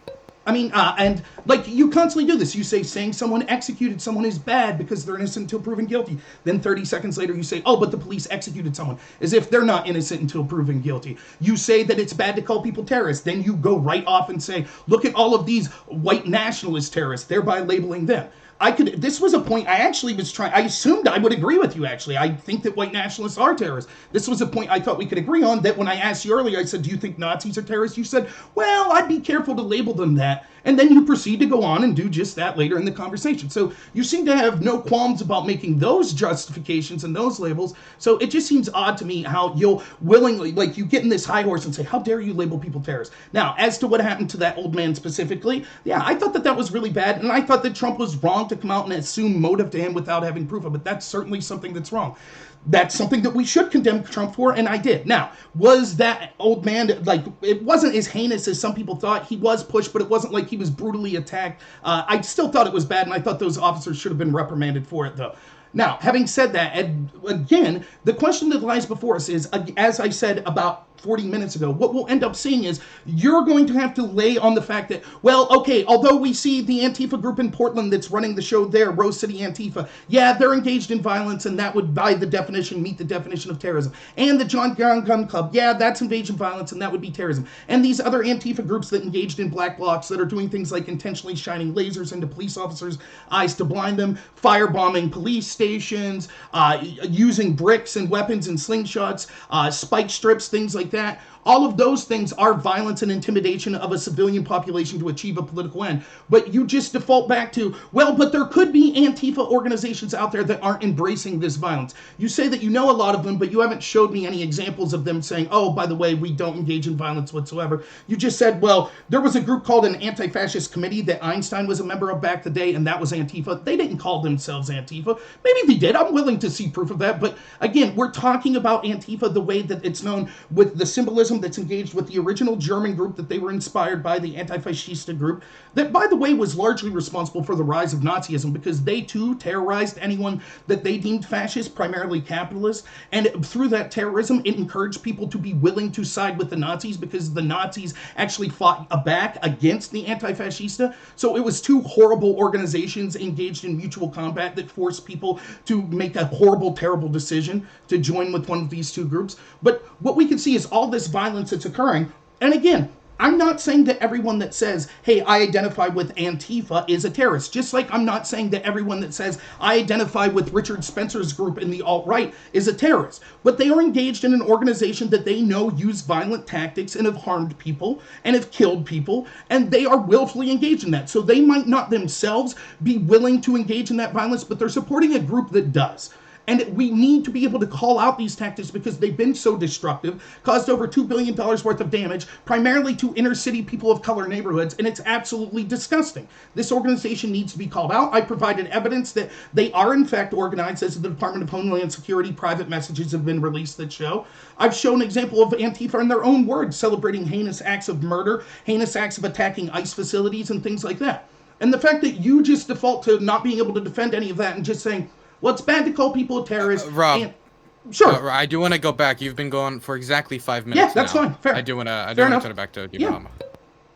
Mama. Yeah, I just want to be like, this is just a side thing. I'm not going to really make an argument off of this yet, but can I just be clear in that, did you not just say that, that the anti-fascists in Nazi Germany were a horrible organization. Did you equivocate between the Nazis and the anti-fascists in Germany? No, I accurately depicted what would happen, that they helped lead to the rise of the Nazis by attacking innocent civilians, which So then allowed the Nazis to You're obtain blaming power. a group of Jews for the rise of the Nazis. I just want to be charitable. No, I'm talking about history. And I'm saying that because there was an organization, and it wasn't all Jews, that were violently attacking civilians, it allowed Hitler to use that as an excuse to get civilians on his side. If you want to ignore history to virtue signal, that's fine, but that's the truth of what happened. Wait.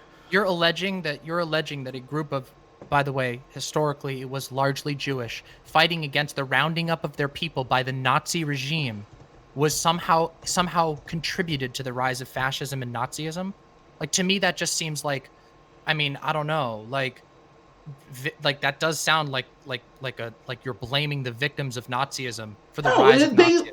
Again, this is equivalency that we see constantly from the left. It's like saying, well, in Charlottesville, the Antifa were the good guys. No, they were bad as well. That doesn't justify the behavior of the Nazis. It was a tactic. I mean, like, would you say that, like, would you say then that, like, Jewish people who resisted, are you saying that Jewish people who resisted being put into concentration camps were bad because they fought back? No. I'm saying that the organization of anti-fascista Germany that started attacking innocent civilians that had nothing to do with Nazism allowed the Nazis to approach those.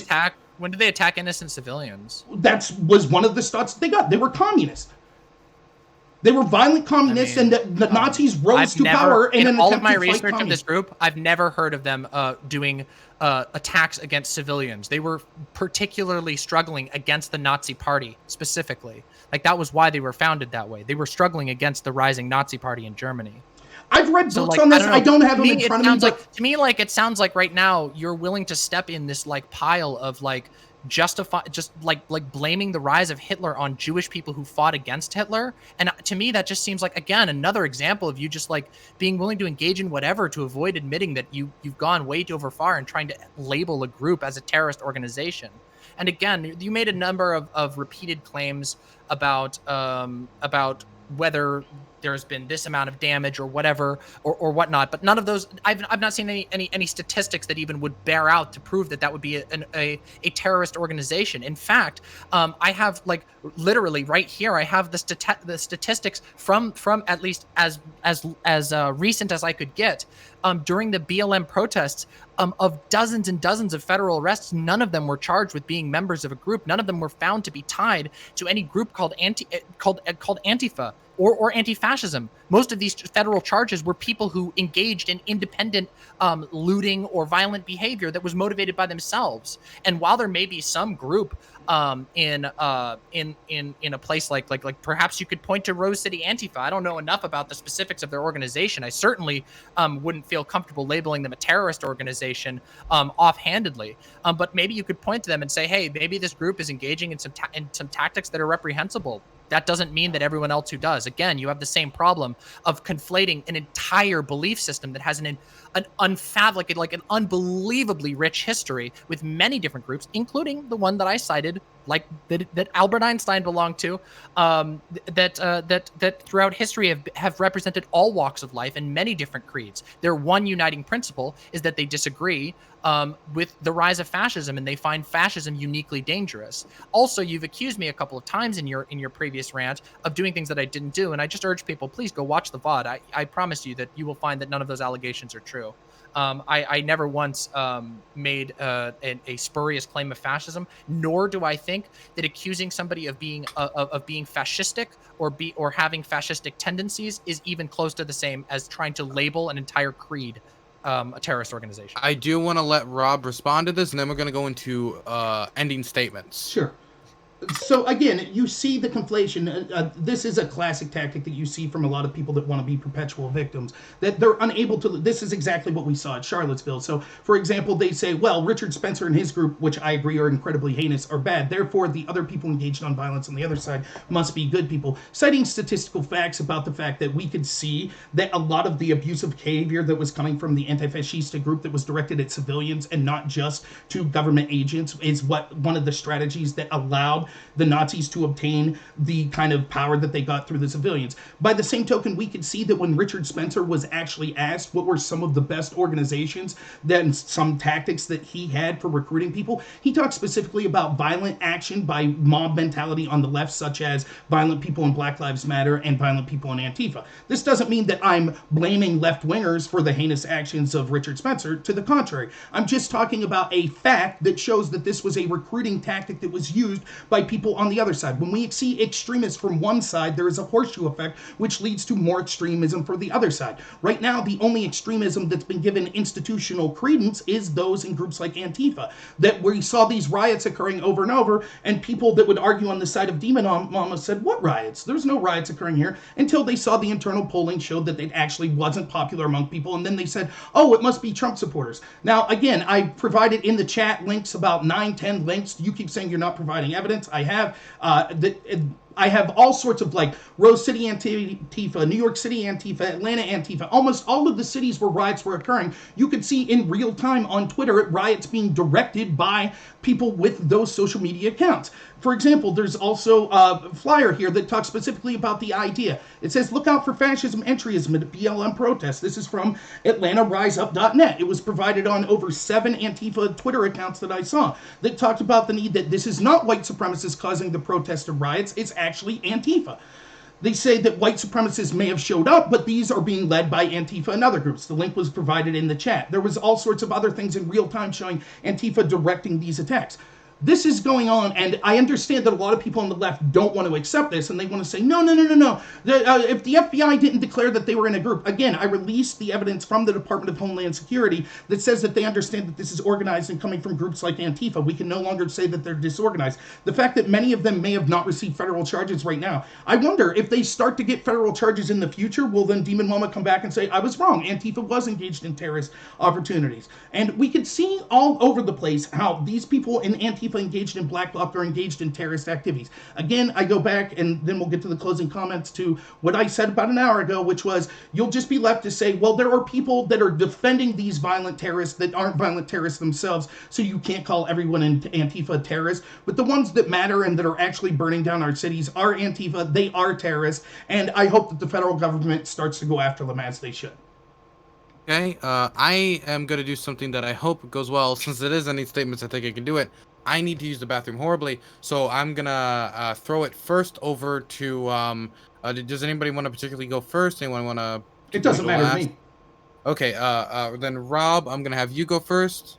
So you can, since you've already got the momentum, you can just keep the ball rolling, and then I'll throw it over to Demon Mama. And around 5 minutes? Yeah, it's fair enough. 5 minutes is as long as it can be. Okay, so what we end up seeing throughout this debate is something that I think you see a lot of techniques. Now, I'll fully concede the position of this, that I can't say that every single person that says that they associate with Antifa is themselves a terrorist. That doesn't mean that the group's not a terrorist group. By the same token, I can't say that every single person that calls themselves a white nationalist is a terrorist, but it is still a terrorist group because the people that are running these organizations embrace violence. We know that the original anti-fascista movement was a group that embraced violence. We could see that the problem with this, as Demon Mama showed us quite clearly, is that we can't even define exactly what fascism is. You end up saying things like, well, it's hyper-nationalism. And then I'm like, well, what's hyper-nationalism? Well, it's exceptionalism. So anyone that thinks their country is exceptional, well, no. Like, a good example would be at the RNC. We saw all the American flags and them talking about the teachers' unions being terrible. I've also showed evidence from Rose City Antifa's page, which, again, is the biggest Antifa organization in Portland, which has been rioting for about 100 days now. I showed how they define fascism as all sorts of things like being against communism and other things such as that you could literally then insert whoever you perceive as an enemy as a fascism. You could see all through the chat of Dylan's chat, people saying Rob must be a fascist, Rob must be a Nazi, Trump must be a fascist. These are words that are thrown around that are then used to justify violence against them. You could see that Demon Mama understands how labeling someone like that could be dangerous, because she makes a big point of saying, oh, if you label a group terrorist, well, then bad things could happen to them. Yet then she proceeds to go on and label certain groups terrorist and doesn't care about it, thereby breaking. The same with the word execution. She had a problem with me saying execution, and then 5 seconds later talks about how the police execute people while admitting that she doesn't have evidence. She doesn't have all the evidence in front of her yet. So you can see how they understand the fact that you just call people fascists. And this is something that goes back to the conversation of, is it okay to punch a Nazi? No, it's not. This is another Antifa mentality. And the reason it's not is it's only okay to punch someone if they're offering physical violence to you at that moment and you are defending yourself. Because once you say someone it's okay to punch a fascist or a Nazi, it's a quick step away from saying everyone I disagree with is a fascist or a Nazi. Or, oh, you're behaving in behaviors that are fascist tangent. You have the American flag up there. You're supporting Trump. You're against communists. You're against the teachers' unions. These sorts of things are what lead to the mass violence that we see. Again, we can see that the majority of this violence has occurred in inner city neighborhoods. There wasn't one word mentioned about the fact that I've actually showed that there were Black Lives Matter organizations and people that associate with them, or people that just associated with peaceful protests, asking Antifa people to stop coming into people of color's communities and riotings. We've seen from the Department of Homeland Security that they now say that it appears that Antifa organizations in places like Portland are organized. We see that $2 billion of damage was done in these organizations. We even see that Christopher Wray the other day admitted that although he's unwilling to say that there is a totalitarian group named Antifa, there are certainly subsect groups called Antifa that are engaged in terroristic type behaviors, organized behaviors targeting civilians to achieve political gains. We saw the games that were played by demonmama saying, well, we can't really use that definition of terrorism. We have to use a different definition for this and that. All you need to do is open your eyes and see that these organizations are out there. They're engaged in black bloc tactics, which the John Brown Gun Club, Atlanta Antifa, New York City Antifa, Rose City Antifa, and all these groups talk about the need to bring weapons, slingshots, Molotov cocktails, lasers that could damage people's eyes. You can see the videos of them constantly doing things like having umbrellas and demanding that people not record them as they engage in their violent terroristic behavior. And again, I'm willing to prove that I can't say that every single person that associates with the group Antifa is a terrorist, but we can see that the vast majority of these subsects that are engaged in the rioting around the country right now are in fact engaged in terrorist behavior. And if the other side wants to hang their hat on, well, there could be a few Antifa people out there that aren't terrorists, then I'm more than willing to leave them hang their hat on that. Lastly, groups, they try to play this colloquial game or semantic game where they say things like, well, if you call yourself anti-fascist like Einstein did, then clearly that means he was a member of Antifa, and that's an example of an Antifa group. No one's saying that a group like that clearly wasn't engaged in black bloc, going out and damaging people, attacking police, lighting fires, attacking people in communities of people of color, leading to over 40 people dying in the resulting riots. No one's saying that people like that say, well, yes, I'm against fascism, are terrorists. I'm saying that the groups that call themselves Antifa, that wear the symbols of Antifa, that engage in the activities of black bloc that we see Antifa using, are in fact terrorists, and they should be treated as such, and I hope that they all face the consequences they deserve.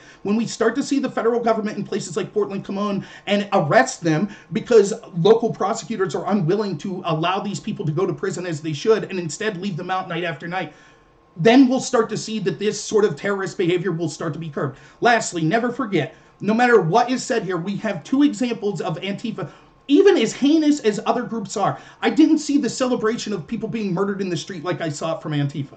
The fact that these groups were defended by people in the mainstream media, and we actually have people like mayors and prosecutors that are letting them out without bail, shows how dangerous and disgusting this particular form of terrorism is, which is using using violence and intimidation to achieve political goals, the definition of terrorism. Okay, cool. I let you go over a little bit over 5 minutes so you could wrap it up. No, it's okay. It's okay. You were going through it. It's all good. It's just now I just got to make sure I definitely give that to demonmama if she goes a little bit over. demonmama, you got 5 minutes. All right. So, yeah, there was a lot to address there. First of all, throughout this entire conversation, there has been a very, very careless conflation of terms from everything from calling. You've labeled every time you've brought up protest, you've labeled them as riots, even though we have explicit evidence proving that not even 10% of the BLM protests that have occurred in the last 6 months have been labeled as violent or even as riots. So your constant conflation of that just betrays that you're not actually being honest with what reality actually has for us. That a vast majority of these protests are completely peaceful. A vast majority of anti-fascist demonstrations are peaceful, and even if there are small groups of Antifa, which is, again, this is according to the resources that have been provided to us by the government itself. The government who, is the one who dishes out the arrests on them. The federal government, mind you, who is also responsible for black bagging them, that even their data doesn't actually show that there's any large-scale organization of anti-fascists. That anti-fascists tend to be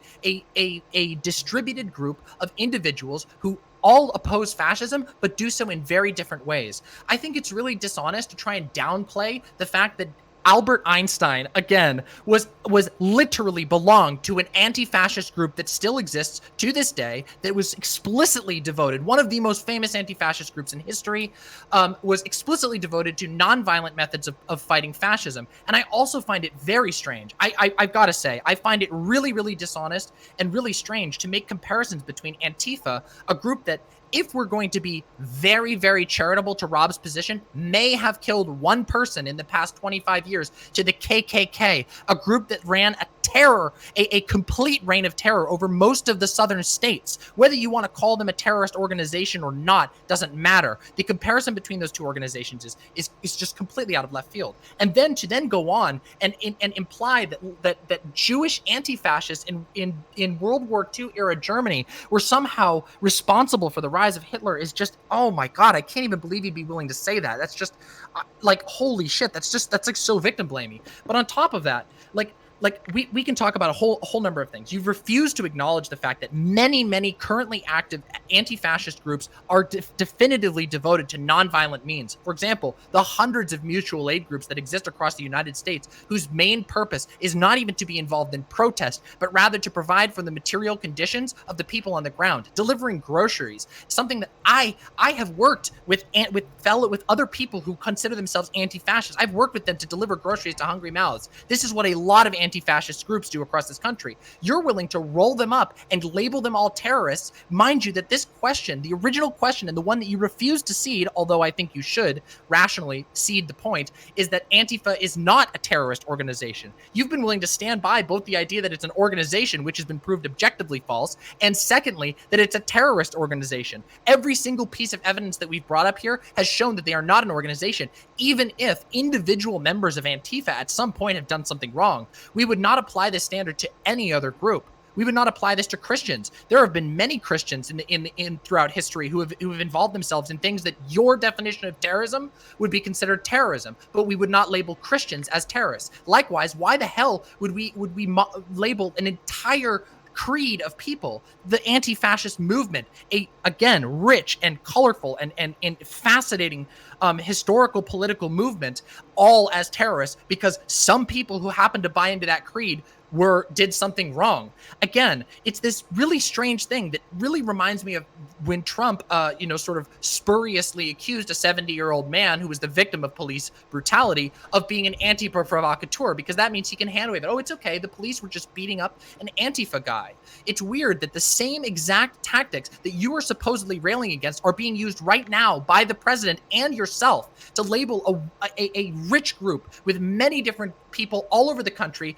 Some groups are more centralized than others. Many are not centralized at all. Some people are just individual anti-fascists. And you're willing to say, yeah, this is a domestic terrorist organization, knowing what we do to terrorist organizations. To me, that is beyond irresponsible. It is beyond any sort of responsibility. And I also note that in your desperation, and I, again, allege, anybody go pop to the beginning of the VOD to see if this is true. You allege that I was spuriously accusing people of being fascist when that's explicitly not what I said. Fascism is a historical movement that has been incredibly well documented. In fact, the rise of fascism in Europe is perhaps one of the most traumatic events that has ever occurred in human history.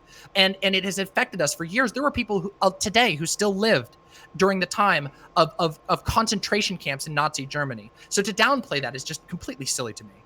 Again, Antifa is a political movement, and the idea that you can just add the name Antifa and say that all of the anti-fascist groups that influence this anti-fascist thought are just somehow don't count is just off the wall to me. So you failed to point out that whether it's organization, you failed to make a meaningful case as to whether it's a terrorist organization, and you've spent most of this time trying to point at random things that you think make Antifa look bad when all they do is make an individual or a person or a group that did one specific thing bad, which I will agree with perfectly. It's rational to denounce somebody when they do something bad. What it's not rational to do is to accuse an entire group of being a terrorist organization in the age of the war on terror, which has claimed the lives of countless Americans, Iraqis, Afghanistani people all over the fucking world.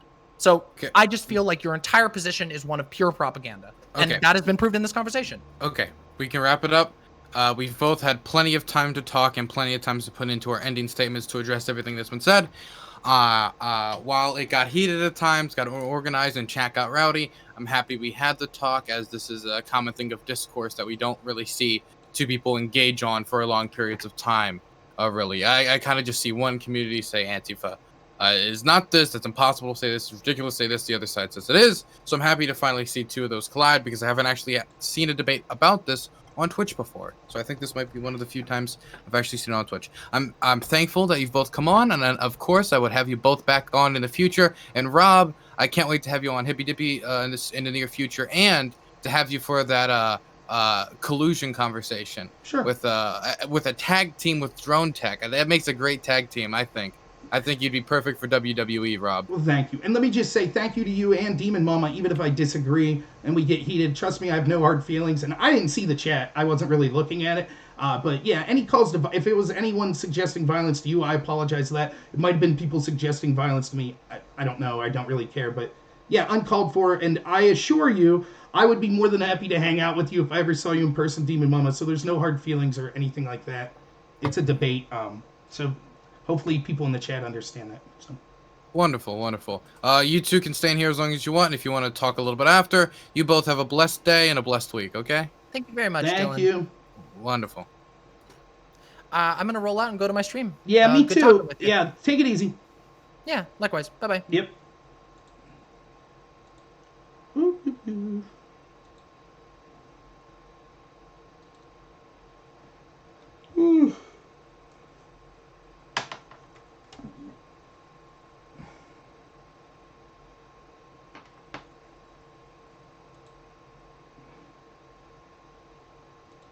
What is going on?